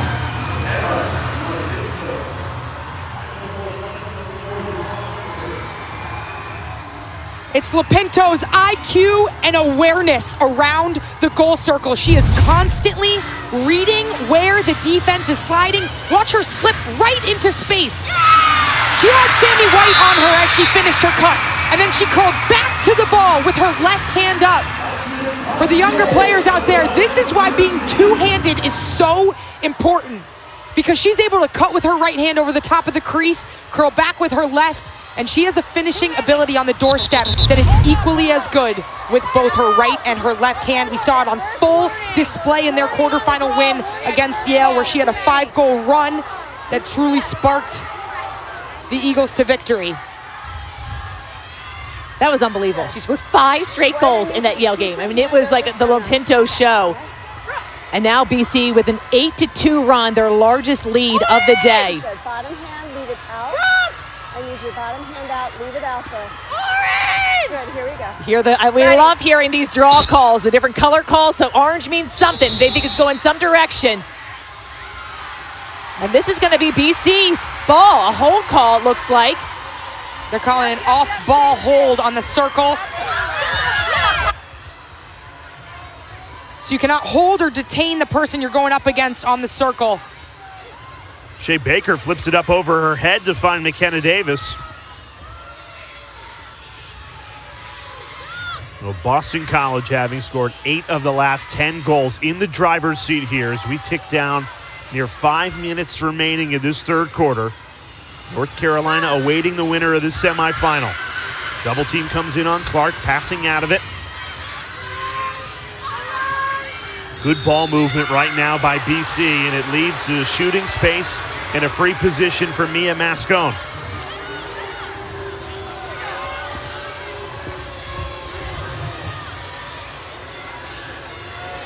Delaney Schweitzer, Northwestern goalkeeper, only 3 saves in this semifinal. Could use one here off the 8-meter. Mascone doesn't go to goal. Finds McKenna Davis. And now Molly Driscoll.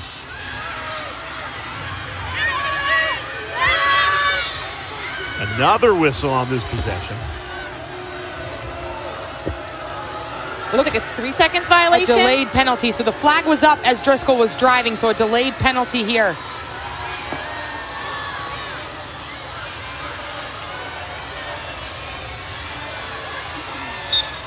Mascone this time goes to goal. Schweitzer got a piece of it and it goes in. Mascone shot right at Schweitzer, and the veteran goalie couldn't keep it out. That's one she's going to want to have back. Mascone has been a transfer, and Acacia Walker telling us that the transfers this year have been a secret weapon for them, bringing the leadership and also the lacrosse IQ. And you can see Schweitzer, she had it. So look at the shot. Into her, right past her stick, but she makes a body save, and then it goes off the back of her leg. We've seen this a couple times today already.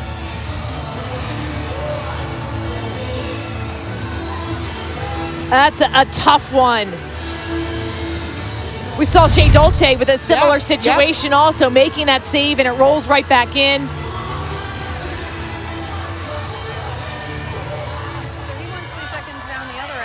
This is a great view right here of the draw, where you're seeing it set in the top third of these draw taker sticks. Yelling at me right now, Jason?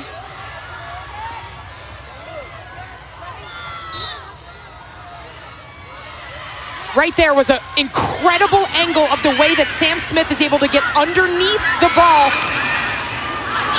And when you're able to get underneath the ball with your stick, you can then control where you're placing it. And that's the key as a draw taker, to have the utmost control of the ball, to communicate to your circle players where you're trying to go with it. Which I found is so interesting, sitting in practices, watching draw units replicate what the other team is going to do. They'll say this girl likes to start a few feet away from the circle and they're going to run in. So then they will adjust their positioning and maybe try to pull her out or move her over to the left or the right. And it's a lot of gamesmanship.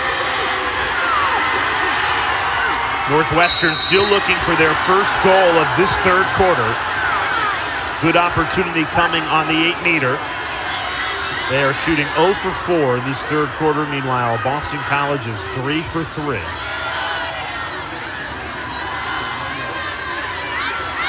Both teams generated a lot of shots. 20 shots for Northwestern, 21 for Boston College.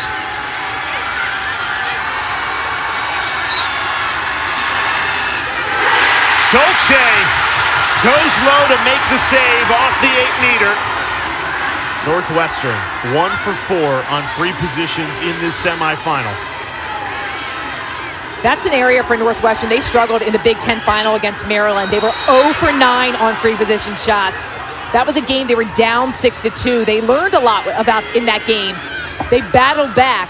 Madison Taylor actually got 2 yellow cards, was sidelined for the final minutes of the game. They end up winning 8-7, but it is crucial in this sport to make sure you convert on your free position shots. Well, the Northwestern motto has been, we love a hard fight.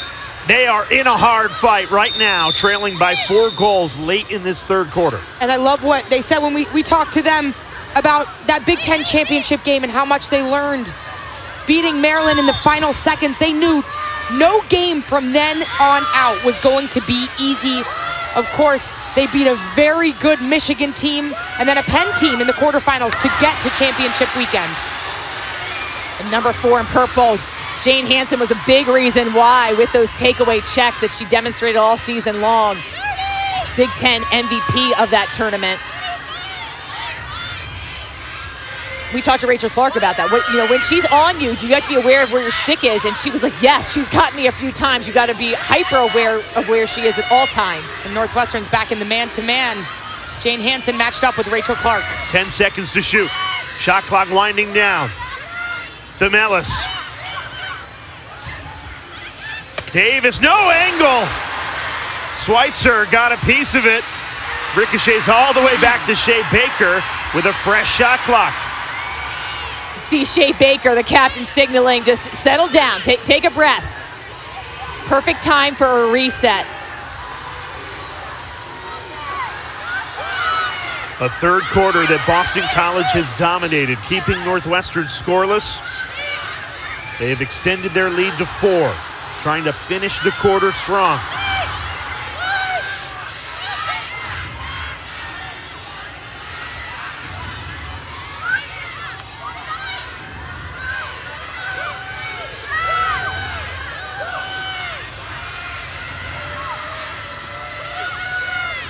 Driscoll earns the whistle. Free position coming for the sophomore. She's able to draw shooting space there as you attack the cage. If a defender gets in your path to goal, and it will be dangerous, or not within a stick's length, that is a whistle and sets you up for an 8-meter. Here's the reset of the shot clock right off the helmet of Delaney Schweitzer. That kicked all the way back to the restraining line. Driscoll denied by Schweitzer. Long outlet pass right on the money. Can Northwestern get something in transition here? Mary Carroll on the clear. Taylor in attack mode. Draws contact, no call. And now BC can go from defense to offense. The Eagles have numbers. It's a 2-on-1. Davis in on goal. Scores!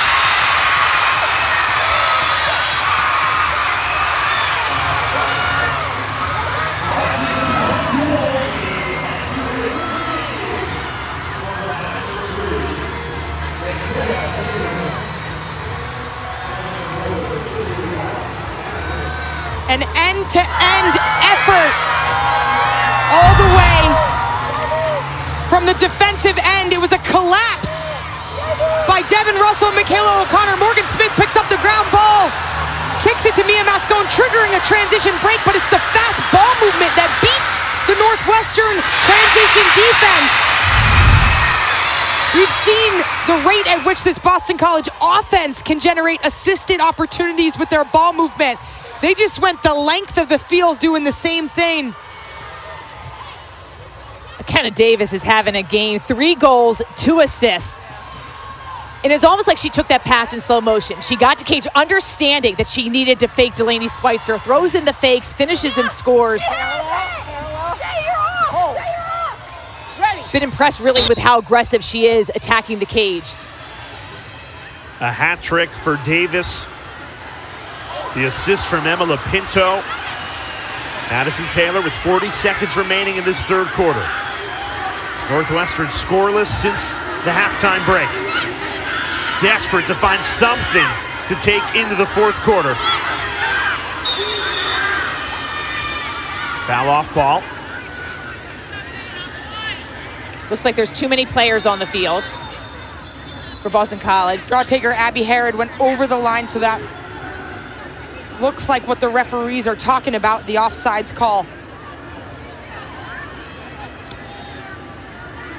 So this will be a penalty against Boston College. Acacia Walker has gone backwards hat. You rarely see that. What does that mean, Charlotte? You played for her. Oftentimes that happens in the playoffs, so. It's an illegal substitution on 33, Mascone. So there will be a penalty, a 1-minute penalty for the offsides violation, or too many people on the field. 1 minute. Now, if Northwestern does not shoot this ball, they could have possession of the ball to start the fourth quarter and would not have to have a draw. I still think you don't want to pass up opportunities to score. So if I was them, I would try to look and get a good shot on cage.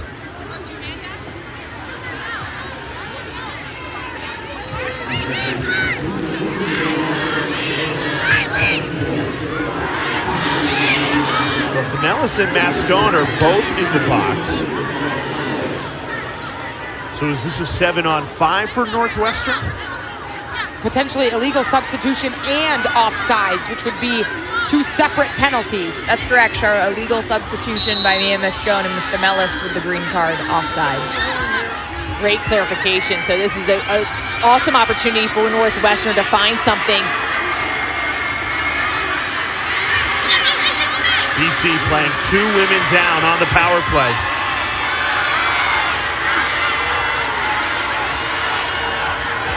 Looks like they're going to opt to hold possession. They need to make sure, careful not to turn it over because they need to have possession of the ball to get it in the fourth quarter. So Northwestern down but not out. They'll need to come back from 5 goals down, but they'll start 2 women up on the power play in the fourth quarter. Boston College, a 4-0 third quarter. They're in the driver's seat with a spot in the championship on the line.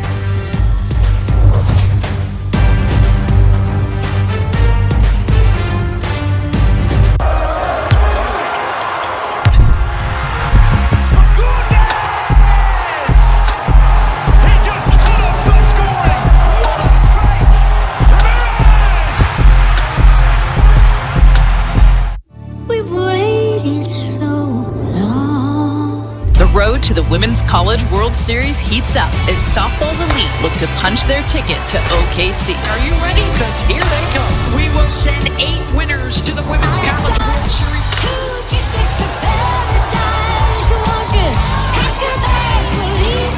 The NCAA Softball Championship presented by Capital One. Super Regionals, Thursday through Sunday on the networks of ESPN.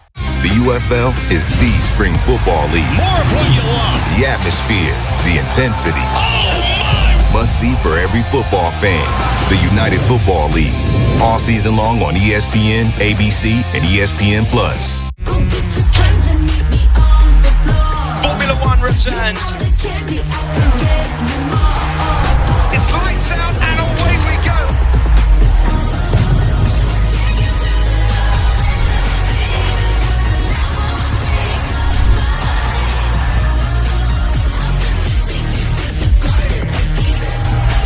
All season long on ESPN, the exclusive home of F1.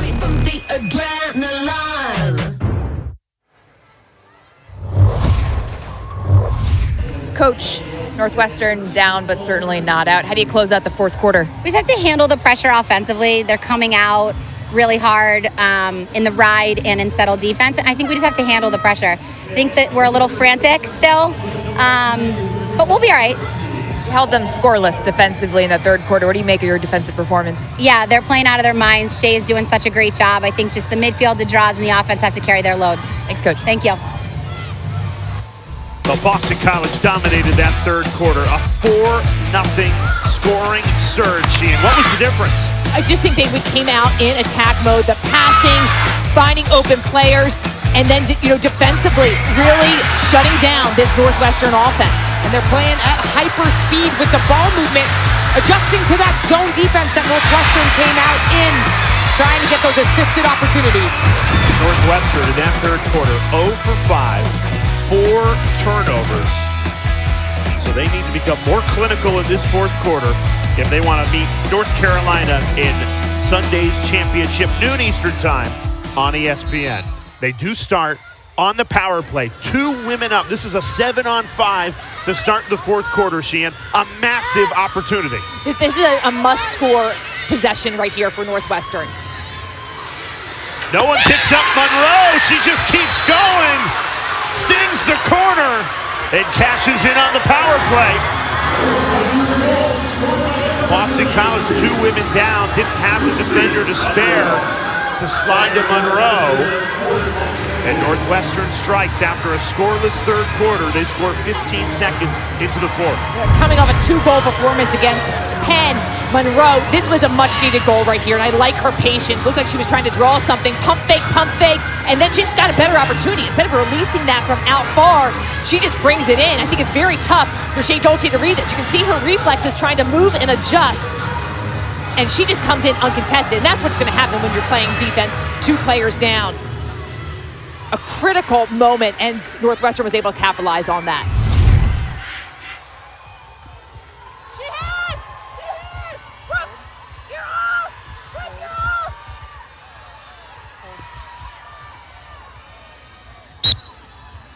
A recipe for a fourth quarter comeback can be the draw control. If you can turn it in to make it, take it. Northwestern doubling up Boston College on draw controls, 15-7.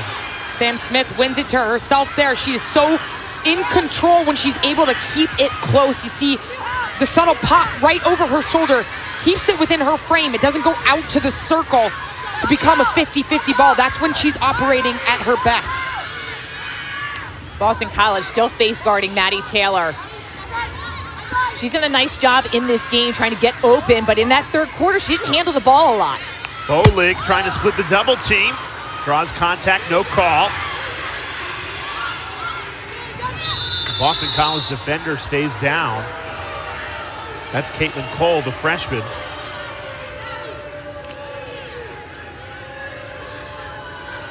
Cole comes from Sacred Heart Academy, where she was the valedictorian. Acacia Walker told us she is the all-time smartest player in the history of Boston College. Charlotte, you were offended by that. No, she is incredibly smart.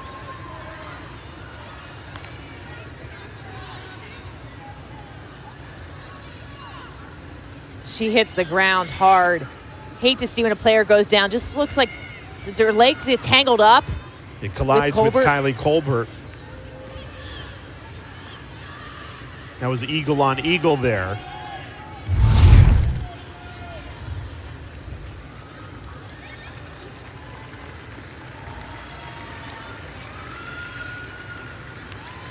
This is already a short-handed Boston College defense with no Lydia Colsante, who went down with a season-ending injury. They have shuffled so many new bodies into the defense. Caitlin Cole, the freshman, has come in and provide big minutes, now getting carried off by her head coach, Acacia Walker. And Caitlin Cole, just a freshman, coming off her best game of the season versus Yale. Was a disruptor in her matchup and on the perimeter, sparking transition for the Eagles. Putting no weight on that right foot.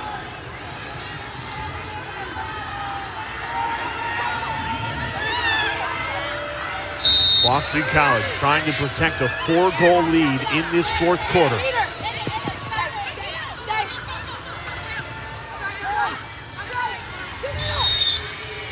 Another whistle. Been very start-stop in this second half.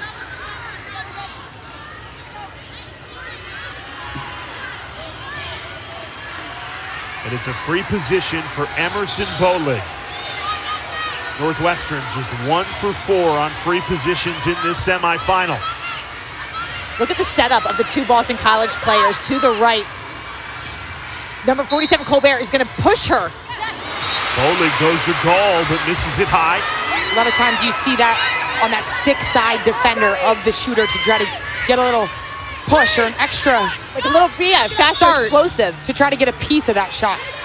I don't think I would like that, though. I feel like it would be harder for me to adjust to that, but it can certainly work.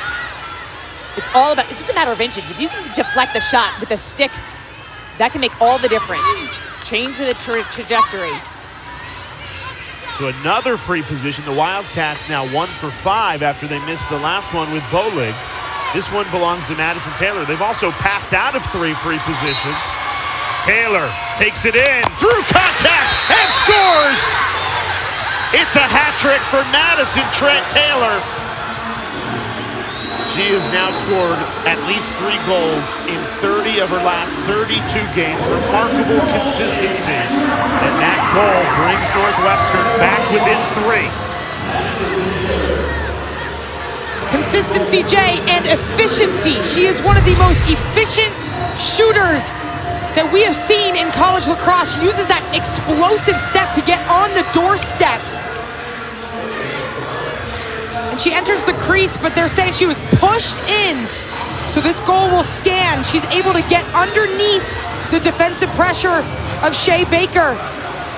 Madison Taylor, when she has her dominant hand free, she is burying 57% of her shots and 35% of her goals are coming from the 8 meters. So she's handling the physicality, stepping up and finishing the shots. And 2 of her 3 goals today have come off free positions.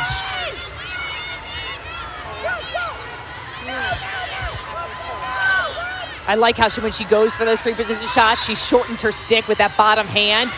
Less checkable area. And Taylor chases down the draw control. Northwestern, after getting shut out in the 3rd quarter, back-to-back goals at the start of the 4th quarter, swinging the momentum in this semifinal. And they have plenty of time. 13 minutes is an eternity, Sheehan. So long, and you know that they flash back to that last year's loss to Boston College in the national championship. They lost a 1-goal game, 14-13. That still stings. They want to make it to Sunday. Dolce had it for a moment, but it's pride free, and Riley Campbell has it. Northwestern not giving up. They are digging after every ball in this 4th quarter, trailing by 3. And here's Madison Taylor. Breaks free of the face guard. They've had success getting on the same page as Taylor to get her the ball off a quick cut to the end line or to the perimeter. Boston College has had to do a lot of defending in this 4th quarter. Bouncer, save made! Shea Dolce. Dolce with the splits coming up with that save. 7th save of the night. And that the biggest of the bunch as Northwestern was starting to steal momentum. Take another look. Great positioning by Dolce. Excellent job following the ball and maintaining that ball inside the crease. And when Northwestern gets the ball to Madison Taylor, it opens up lanes. That's a good shooting lane for a right-handed player like Lucy Monroe, but Dolce comes up with her 200th save of the season.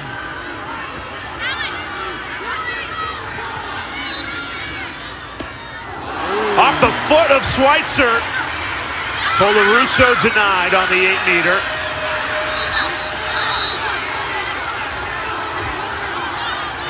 More whistles coming in. Boston College being awarded a timeout. Acacia Walker using her first timeout, clinging to a 3-goal lead in this 4th quarter. We'll step aside in our national semifinal.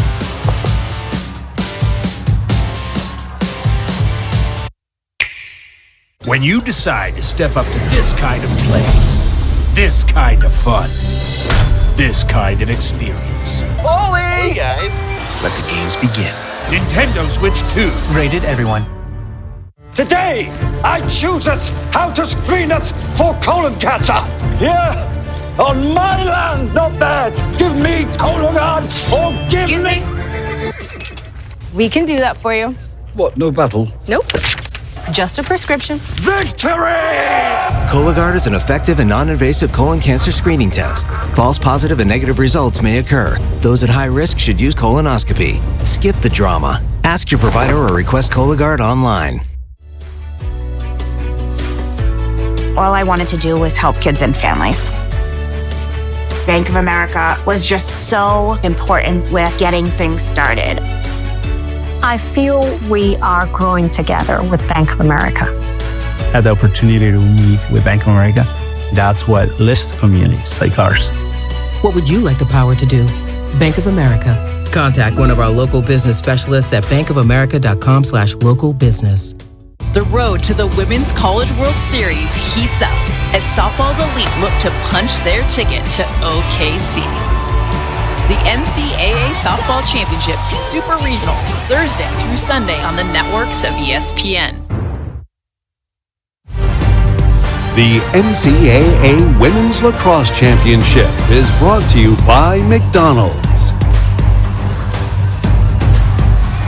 the emotion that comes with championship weekend. It has been on full display as two perennial powers, two dynasties in the sport, battling for a spot in the national championship.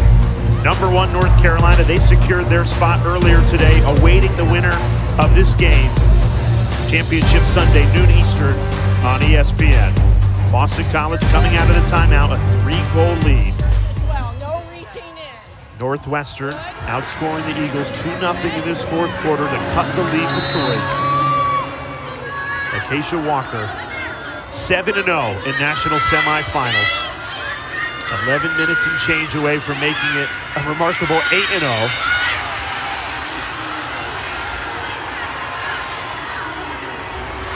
Foul called.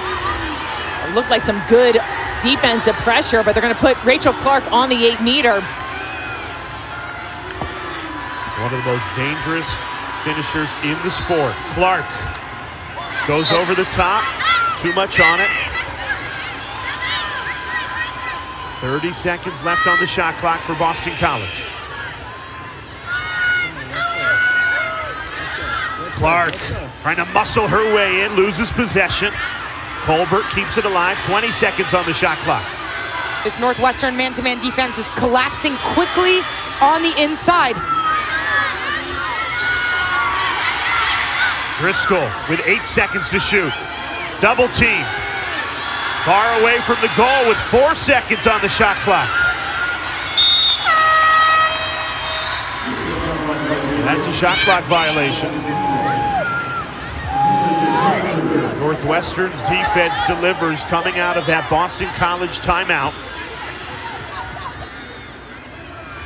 Great pressure defense for Northwestern, but Boston College has to do a better job of that open person getting in a position that they can receive the ball. Good news for Boston College defensively. Cole's back in after getting her right ankle taped. Talk about playing through the pain. She looked like she was in severe pain coming off the field. She is back in as we tick under 10 minutes to play in this national semifinal.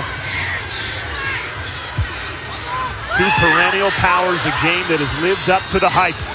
Northwestern not going away. Trying to squeeze it into Monroe. Flips it back, Riley Campbell.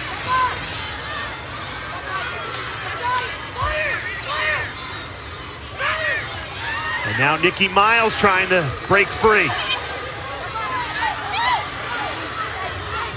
I'd like to see this Northwestern offense give themselves a little bit more space to operate. It seems like they're jammed in the middle just a bit. They're very crowded on that shot. Dolce makes the save. Shot clock resets. Now Madison Taylor has it. 25 in purple. 3 goals, 3 assists for Taylor. Looking for more. Goes to goal. Dolce the save. Northwestern reloads. Northwestern just keeps on getting those second chance opportunities off the rebound. Loved the take from Madison Taylor. She took her time, but Shea Dolce gets a better save. Aditi Foster tiptoes in and scores! The freshman, fancy footwork, makes it a 2-goal game!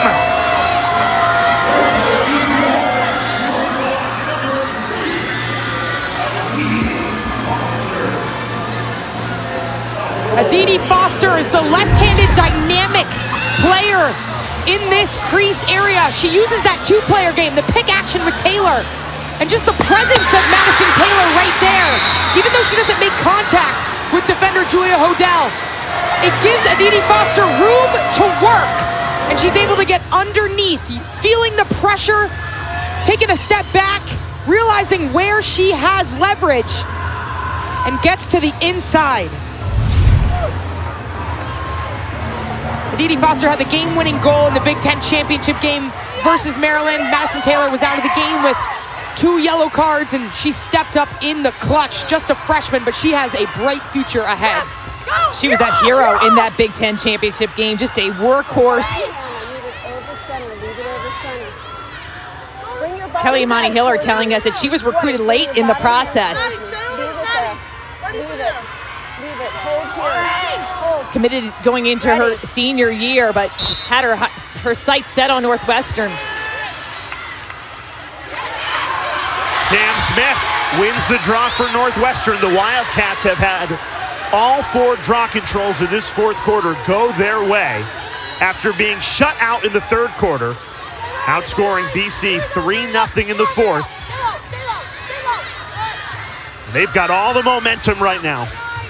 Still trailing by 2.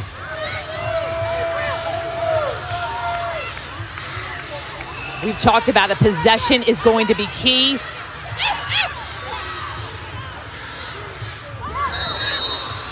Foul called.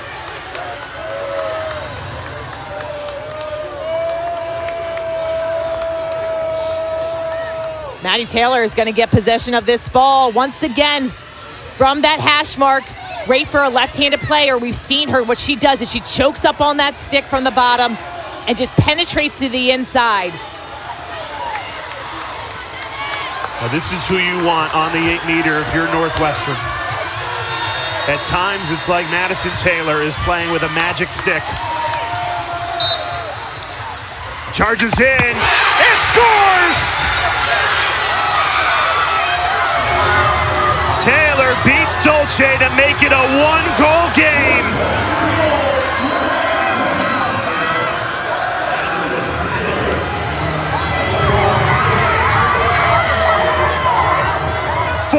Unanswered goals for the Wildcats, and they are storming back in this fourth quarter. Explodes off that 8-meter. Somehow she's able to release that shot. Look at the stick protection. The defenders are all over her. A sliver of room. She releases it right in front of her face. 4 goals, 3 assists in the night, and 6 draw controls for the junior. This is clutch time, and then she works her way back to the center circle. Takes a lot of effort and energy to be one of these circle players. She extends a lot of effort on the offensive end and in the ride, and then comes up here and fights for those 50-50 balls. Takes a lot of physical energy to be a part of both units and mental energy, because you got to reset right here at a big draw control. But if I'm her, I love this position right now because she's got the opportunity. They need to battle back, and she wants to be in the hunt for those balls.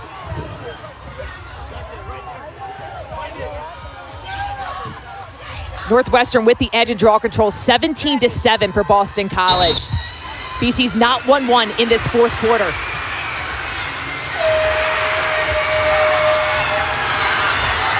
And Northwestern wins another draw control. Kelly Amonte Hiller calls timeout. Her team back within 1. What a turnaround in this fourth quarter. Scoreless in the third quarter. Now 4 unanswered goals in the fourth.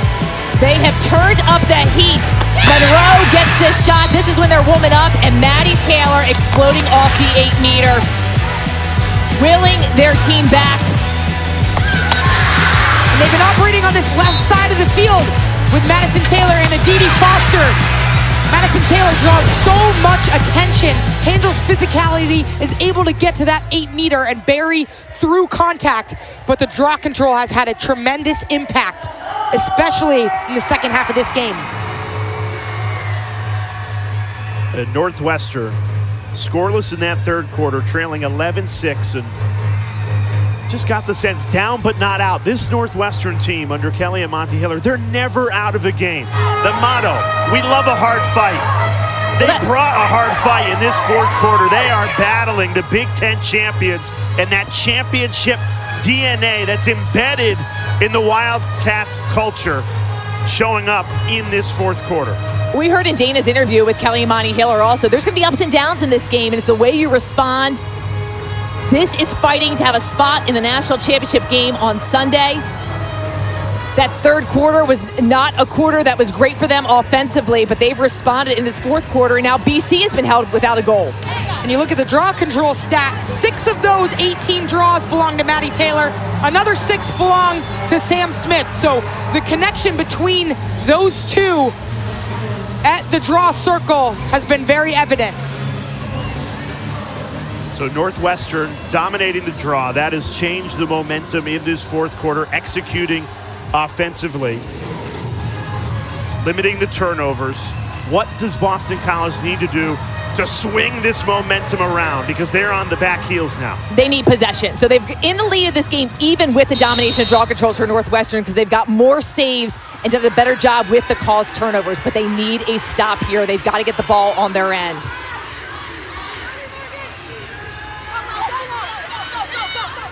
LBC sending the double team on Maddie Taylor. Somebody's open.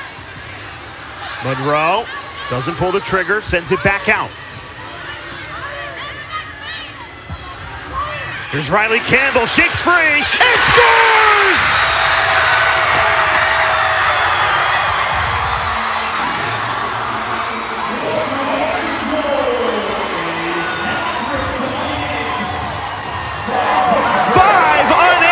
For Northwestern in this fourth quarter, and we are tied for the first time since early in the second quarter. Riley Campbell, the graduate transfer from Harvard, shows off her serious shake right here with a jab step upfield, and she gets underneath, protects her stick. She's such a dynamic left-handed player, operates so well with Foster and Taylor in that left-handed wing. But she plays this in a one-on-one set, realizes there's no hedge, no slide, and buries it on the off-stick side of Dolce. What a turnaround. It has been make it, take it for Northwestern in this fourth quarter. They've won every draw. They've cashed in on every possession. A 5-0 scoring surge to tie this game at 11. Tied for the first time since it was 5-5. And that's going to be a green card issue to Northwestern for a check across the body. So a physical foul between the 30s. Now Northwestern down a player for up to 1 minute. This is the first time Boston College is going to have the ball on offense in the fourth quarter. Yes, they're on the power play, but how do you ignite this offense after you haven't touched it in a while? You're out of rhythm. You want to be careful. Just get the ball, settle it down into Rachel Clark's stick, but I think, give everyone a touch. And I think their offense was working fantastic. They just have not had much possession in this fourth quarter.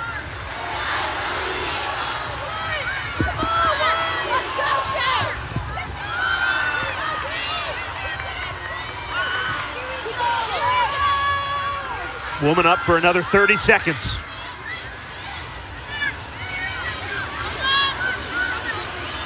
McKenna Davis, 3 goals, 2 assists, passes out. And now Emma Lapinto with 15 seconds left on the woman up. Clark gets a touch. Lapinto.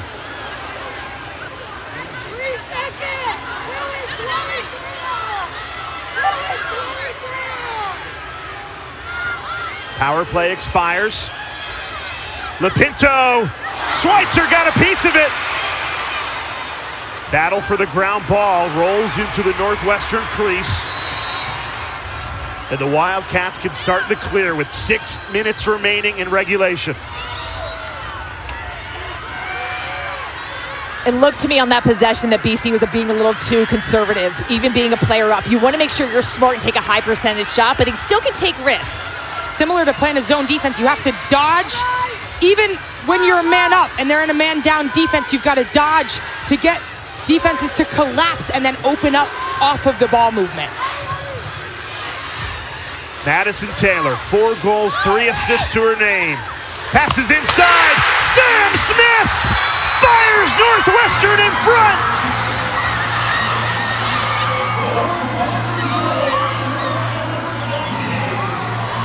The senior delivers, and the Wildcats lead for the first time since it was 5-4.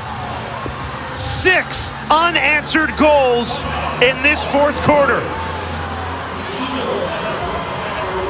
Smith, the senior, the leader of the draw control unit. This all starts, the woman up for Boston College. They get a shot on cage, Emma Lapinto, but Delaney Schweitzer holds that pipe. Ball stays out. And look at the cut from Sam Smith. She has tons of room in real estate in the inside. And Maddie Taylor with the feed. Beautiful dish and score. 6 goals in a row for Northwestern. They have owned this fourth quarter. Madison Taylor has had 8 points on the day, 4 goals, 4 assists, a hand in 8 out of the 12 Northwestern goals. You see her vision right there. She just sees the next layer of offense, even when there's pressure on her hands, on ball. She's able to dissect the backside. Charlotte, you've been in that Boston College huddle. What's being said? Possession, like Sheehan mentioned, possession is everything. So keying in on what it's going to take to come up with this draw control. And then offensively, how are you going to maneuver and manufacture a high percentage opportunity? There's plenty of time left. 5 minutes, 26 seconds, but you gotta lay it all on the line. Both these teams, they have to know they've gotta be aggressive. You gotta take chances, but you gotta be smart. This is what they practiced for. We thought this game was gonna go down to the wire. A 1-goal game last year in the national championship. Boston College with the edge. We've seen the momentum shifts in this game, and Northwestern has gone on a run. And this is what makes championship weekend so electric, is it comes down to these big moments. Who wants it more? Who believes in each other more? And North Carolina, the undefeated top-seeded Tar Heels, awaiting the winner of this one in Sunday's noon Eastern Time championship game. Northwestern trailed at the start of this fourth quarter 11-6. A remarkable comeback with their backs against the wall, their season on the line. Now a 1-goal lead with 5:26 to play.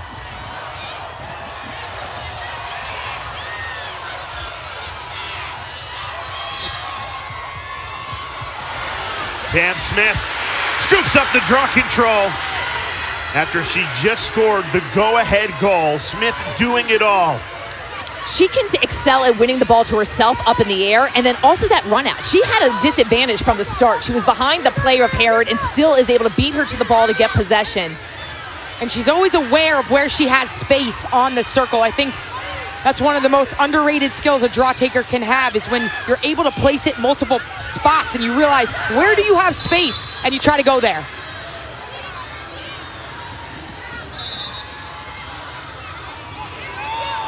Shea Baker matched up with Maddie Taylor, gets put behind for a foul. So Boston College not getting possession off the draw. How else can they get possession, Sheehan? How aggressive do you want to be here trailing by 1? You don't want to put them on the 8-meter, so you have to be a little bit careful defensively in terms of the checks that you're going to take and how physical you're going to get. But you need to be strong, and you got to rely on your goalkeeper, Shea Dolce. So it's about being smart. I would try to keep Maddie Taylor off the 8-meter.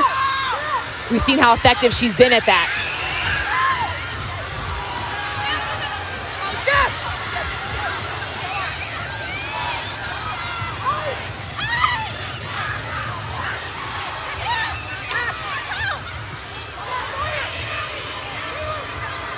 Here's Madison Taylor, 4 goals, 4 assists. Draws contact. But a foul called with 14 seconds on the shot clock.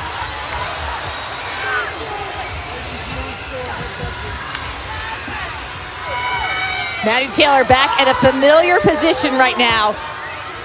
Inside hash. We've seen her dominate from this hash mark, exploding off of it. I'll be interested to see how Shea Dolce mixes things up. We've seen her adjust to different shooters. Will she get a little bit higher on the crease and step out? Goes to goal. Dolce got just enough to keep it out. 11 saves for Dolce. That's the biggest of the bunch. Baker checked by Riley Campbell. Scramble for the ball. It'll stay BC's way. And now the Eagles chasing an equalizing goal. They have been shut out so far in this fourth quarter. Jane Hansen thought she swiped that ball free before Boston College used their final timeout. You can only call timeout if you have possession. And the official saying Acacia Walker called it before Hansen's check. And that is a matter of seconds and inches in this semifinal. Boston College is now out of timeouts, but they remain on possession. Look at this last save. Dolce makes a little adjustments here. See her knee moving and her leg. I think her subtle movement there is her ability to make that shot go a little bit wide into her stick to come up with the save. She's told us before, sometimes she'll try to bait the shooters and do different things. Maddie Taylor's so good, and her reflexes are amazing, but I think her little bit movement caught Taylor a little bit off guard. So what are you looking for if you're Boston College? You have the ball, you're down by 1. I think it's got to go. The ball needs to get into McKenna Davis's stick. She's got the vision. She's proven she can score. And then you can dish it. There's so many capable scorers out there. And Rachel Clark, I'd like to see her involved in the play. She has not scored since it's been 5-5. And it depends on what defense Northwestern comes out in. That will heavily decide what Boston College offensively will do. If it's a zone, I agree with you, Sheehan. I think McKenna Davis has to initiate, force the zone to collapse, and then that opens up the lanes that she likes to see. If it's a man-to-man defense, I think you go to Rachel Clark for the isolation.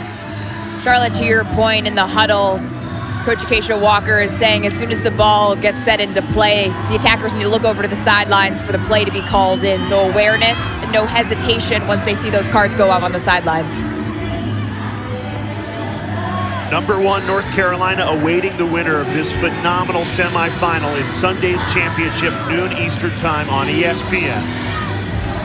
For more information, NCAA.com has you covered, your online home for all 90 NCAA championships. Kelly and Monty Hiller's team has battled back from an 11-6 deficit, 6 unanswered goals in this fourth quarter. They are just 3 minutes and 30 seconds away from another national championship game for a program that has been to 16 Final Fours in the last 20 years under the Hall of Fame head coach. Boston College, meanwhile, they've never lost a national semifinal, 7-0. Needing to rescue a goal to force a tie in the final 3 minutes and 41 seconds of this fourth quarter. Northwestern comes out in a man-to-man. It's switching defenses throughout this game. This is all about creating space right now. The off-ball players need to do their work, cut through, create lanes, make the slides longer.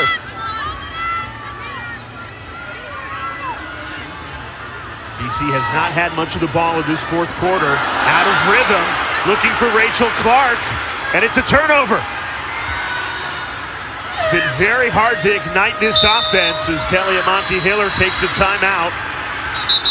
They're still playing, but Northwestern's bench is on the field knowing that their head coach called a timeout. Still 1 remaining for Northwestern in terms of timeouts. Boston College out of timeouts for the remainder of this game. And Sheehan, it just feels like Boston College is out of rhythm. I attribute it to the fact they haven't had much of the ball in this fourth quarter because of Northwestern's dominant possession. See what's at stake. Northwestern, 3rd straight championship game appearance on the line. Boston College looking to make it 8 straight. And Jay, that last play, I mean, the feed inside of Rachel Clark, she makes that catch 9 times out of 10. I don't know if I like that shot. I think I would have preferred something coming off the dodge and then maybe a wide open look. Forcing it into the inside is a bit risky, and Northwestern makes a great defensive play. So not this higher percentage opportunity, or I'd like to see them drive hard and get the 8-meter, get a foul and get on the 8-meter. But they have plenty of time. I agree with you, Sheehan. I think a lot of that needs to come off of a dodge that gets the defense to spin. A lot of times you look for those assisted opportunities when playing against a man defense, but you don't have those opportunities unless a double is drawn somewhere. And miscommunications are caused within the defense. Credit Northwestern man-to-man defense owning their matchups and getting a stick in the passing lane off ball. Madison Taylor has been the hero today like she's been all season for Northwestern. 4 goals, 4 assists. They're going to start this ball. The whistle was blown a little bit later to get the timeout. This will start back in the defensive end for Northwestern. So Boston College has an opportunity to really pressure hard to get the ball back. They need to be careful once they get into between the 30s and not get a green card. So I think you want to make sure that they put pressure on. You don't want to go a player down. And if you're Northwestern, this is about a smart possession here. You look at the semifinal attendance numbers. Look at that. 10,080, most since 2002. It has been an awesome atmosphere through the rain. Both fan bases loud and proud. But it's the purple that has been louder than the neon in this fourth quarter. 6 unanswered goals for Northwestern after being shut out in the third quarter with 4 turnovers. 0 turnovers for Northwestern in this fourth quarter and 6 of 12 shooting. It's a remarkable adjustment for Northwestern. Scoreless, and then has started this fourth quarter on fire.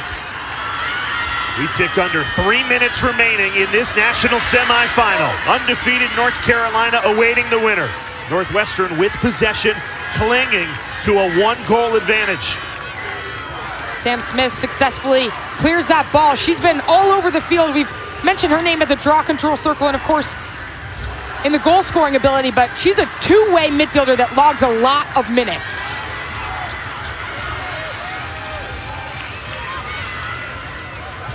Boston College desperate for a defensive stand. They've been hard to come by in this fourth quarter. Northwestern 6 unanswered. Taking their time on this possession. I wouldn't be surprised if their mindset is to hold the ball for the final shot of this shot clock. 22 seconds left on that shot clock. 2 minutes remaining in regulation. Awkward pass. Nikki Miles trying to keep it in play. She can't. BC's ball with a chance to tie this game at 12. She's got to get rid of it. Over the head, but kept in play. Julia Hodel, the freshman, inches away from a turnover. Instead, Rachel Clark. She's dispossessed. Hansen battling for it. Fujinaga had it for a second, and Northwestern calls the timeout just in time. That is the Wildcats' final timeout. Kelly Amonte Hiller must have gotten that just right. Northwestern only had the ball for a second, and that's the second that the Hall of Fame head coach takes the timeout. Critical timeout. Huge call for Northwestern. And Jane Hansen with the back check. She is relentless all over the field. She's got great speed. The way she's able to hunt for checks and wait for the stick to present itself and come away with it cleanly. She wreaks havoc at the top portion of that defense. So smart in terms of timeliness of the checks, feeling out the pressure, making sure it's clean. The stats only have her with 2 caused turnovers, but she's been a portion of either the checks and whether somebody else comes up with the ground ball, disrupting plays.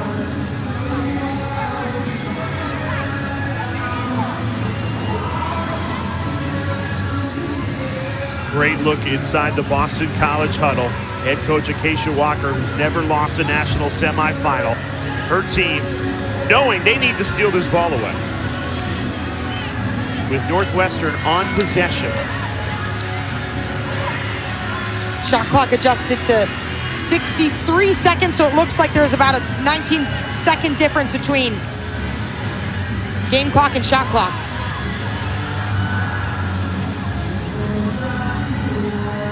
And this is a game of keep away if you're Northwestern. You can utilize the entire field if you're Northwestern. And as you said, Charlotte, shot clock differential. So they're not going to be able to hold the ball the entire time. And you've got to be anticipating. You see right here, Boston College putting a double team on the ball. Emerson Bowling, fastest player on this Northwestern team. So they're just going to want her to run. And these are 2 defenders up in the offensive zone, Shea Baker and Julia Hodel in that double team. And you want to get it in between the 30s, because if you foul, that's when you can get a green card. Goal is wide open for Boston College. Shea Dolce outside, so they are baiting Northwestern to score. They would like them to take a shot on net so they can have a chance to get the ball back at the center draw. The officials are taking one last look at the monitor to make sure that the shot clock is correct, which is why there's a delay in the start here. And that is hugely significant because that will determine how much time, if at all, Boston College has left if Northwestern were to run down the entire 63 seconds. And unlike hockey, you don't want to shoot at the empty net. No, you do not. Because it goes back to the center circle, and we've seen goals scored in as little as 6 seconds in the sport of lacrosse. So that puts Boston College back into it. If Northwestern scores right now, that's a gift to Boston College to get the opportunity. The most frustrating thing that Northwestern can do to Boston College right now is to hold on to possession of the ball.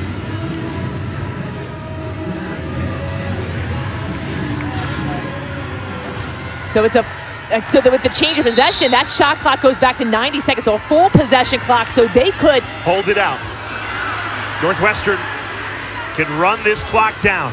A game of keep away with a chance to go to play Carolina for a national championship. Boston College is gonna keep Shea Dolce out of the net to try to make an effort to double team the ball. And this is a matter of chase. They just need to hunt and try to come up with a possession. And they do! Shea Baker has it for Boston College. And BC has time. 50 seconds to tie this game at 12. Risky pass. Ball's on the ground. Rachel Clark has it. It is tripped up. Clock will stop. Neither team has any timeouts remaining. Huge play by Shea Baker coming up with a takeaway. And it just translates down the field. Rachel Clark misses that early ground ball in the midfield. This time, she comes up with a crucial one, gets tripped up. And now Boston College has plenty of time to get a good look on Cage. What do you do here if you're BC? You got to isolate. You got to go to your leading goal scorer in Rachel Clark. Looks like Northwestern's in their man-to-man defense, but you've got to give her space to operate in the dodge, draw the double team, and the rest of the offensive set opens up after that. Boston College has been scoreless this entire fourth quarter. Can they find a goal in the final 39 seconds to tie this game at 12 and keep their season alive? Officials, it looks like they're looking at the monitors again to make sure that they have the right time on this clock.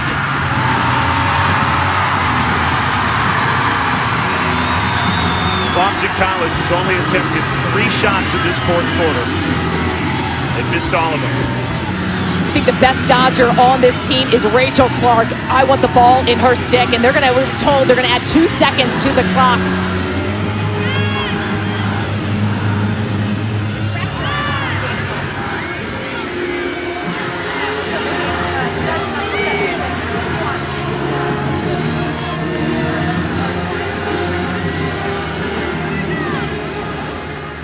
I agree with you, Sheehan, that Rachel Clark, that's who you want to have the ball with the game on the line. It's how do you get her the ball that is the question for BC.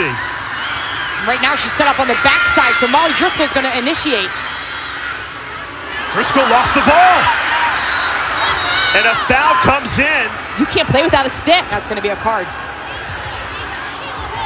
So now Boston College, woman down.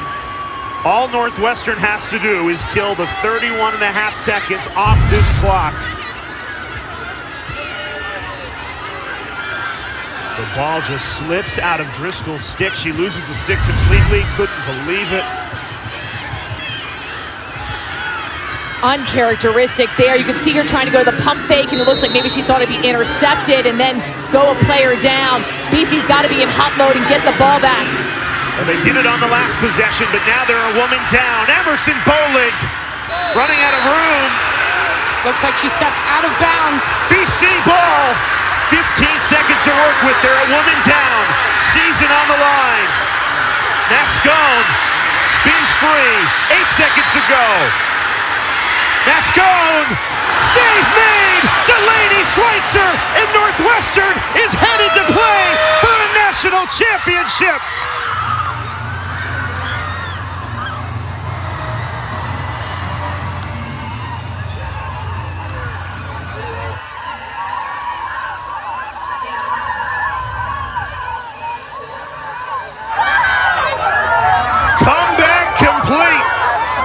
Northwestern, 6 unanswered goals in that fourth quarter, and it's heartbreak for Boston College. And the Eagles, Sheehan, got a look at the end, and Delaney Schweitzer makes the biggest save of her life. Monster comeback performance of this Northwestern team. They did not give up. A scoreless third quarter turned into a scoreless quarter for Boston College. 6 in a row goals, and Delaney Schweitzer stood strong. She's been in this championship weekend the last 2 years. 3 saves on the day for Schweitzer, 0 goals. Fourth quarter was 3 saves in that monster fourth quarter for Northwestern.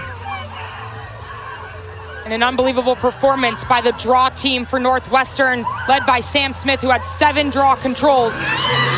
Really commanded possession down the stretch.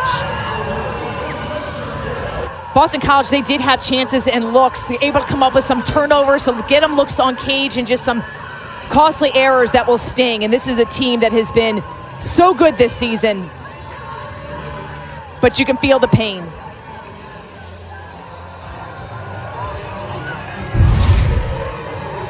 One more time. This is the final action.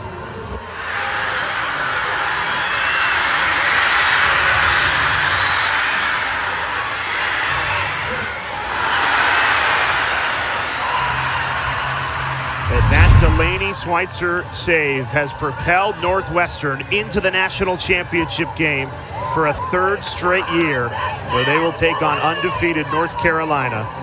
Madison Taylor, 4 goals, 4 assists, a Herculean effort, and she's standing by with Dana Boyle. Maddie, you just took a deep breath, and I'm assuming you took it all in. What emotions are you feeling in this thrilling game? I just feel really grateful to be here, and I feel like I'm just feeling like we talked about belief a lot this whole entire week, just like loving the hard fight. Like, we knew this was going to be hard, and we knew that coming into it, and we just like embraced it all. Like, we didn't care if it was going to be hard. We just wanted to put our best foot and like effort out there, and we did that. And I'm just like feel really proud of this group right now. I can see you're getting emotional. Why? Yeah, I'm just like, I don't know. I just like, we talked about belief so much, and it doesn't matter what goes on. Like, it's like win or lose, like winner takes all. Like, it doesn't matter what happened in the past. So I'm just really proud of this group. I feel really grateful. You erased 11-6 deficit at one point where it felt like it was all Boston College. You had 4 goals. How were you able to score in so many different ways? Yeah, I think my teammates just did such a great job of helping me get the ball through that face guard, and they believe in me so much, and it makes me have so much more confidence in myself, and yeah, it's all them. Congratulations. We'll see you on Sunday. Thank you. See you Sunday. Madison Taylor, the Capital One player of the game. Big player on a big stage, and she delivered. She was being face guarded, trying to be denied the ball, did a little bit of everything. Dishing it off, her assisting ability, her success off the 8-meter. But this was a team win for this Northwestern team. What a fight they showed.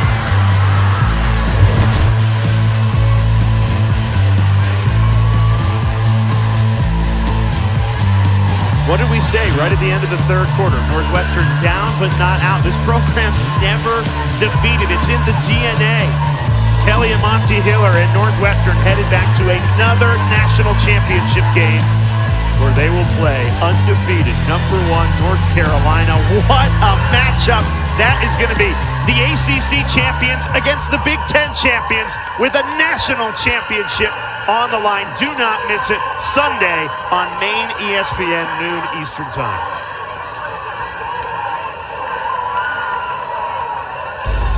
What a day for lacrosse. And it's just the first of 4 days here at Gillette Stadium. 2 men's semifinals tomorrow, and then the women's championship Sunday, noon Eastern Time on ESPN. For our terrific crew behind the scenes, battling it out in the rain, Charlotte North, Dana Boyle, she and Stanford Birch. I'm Jay Alger saying so long from Gillette Stadium. Northwestern is moving on.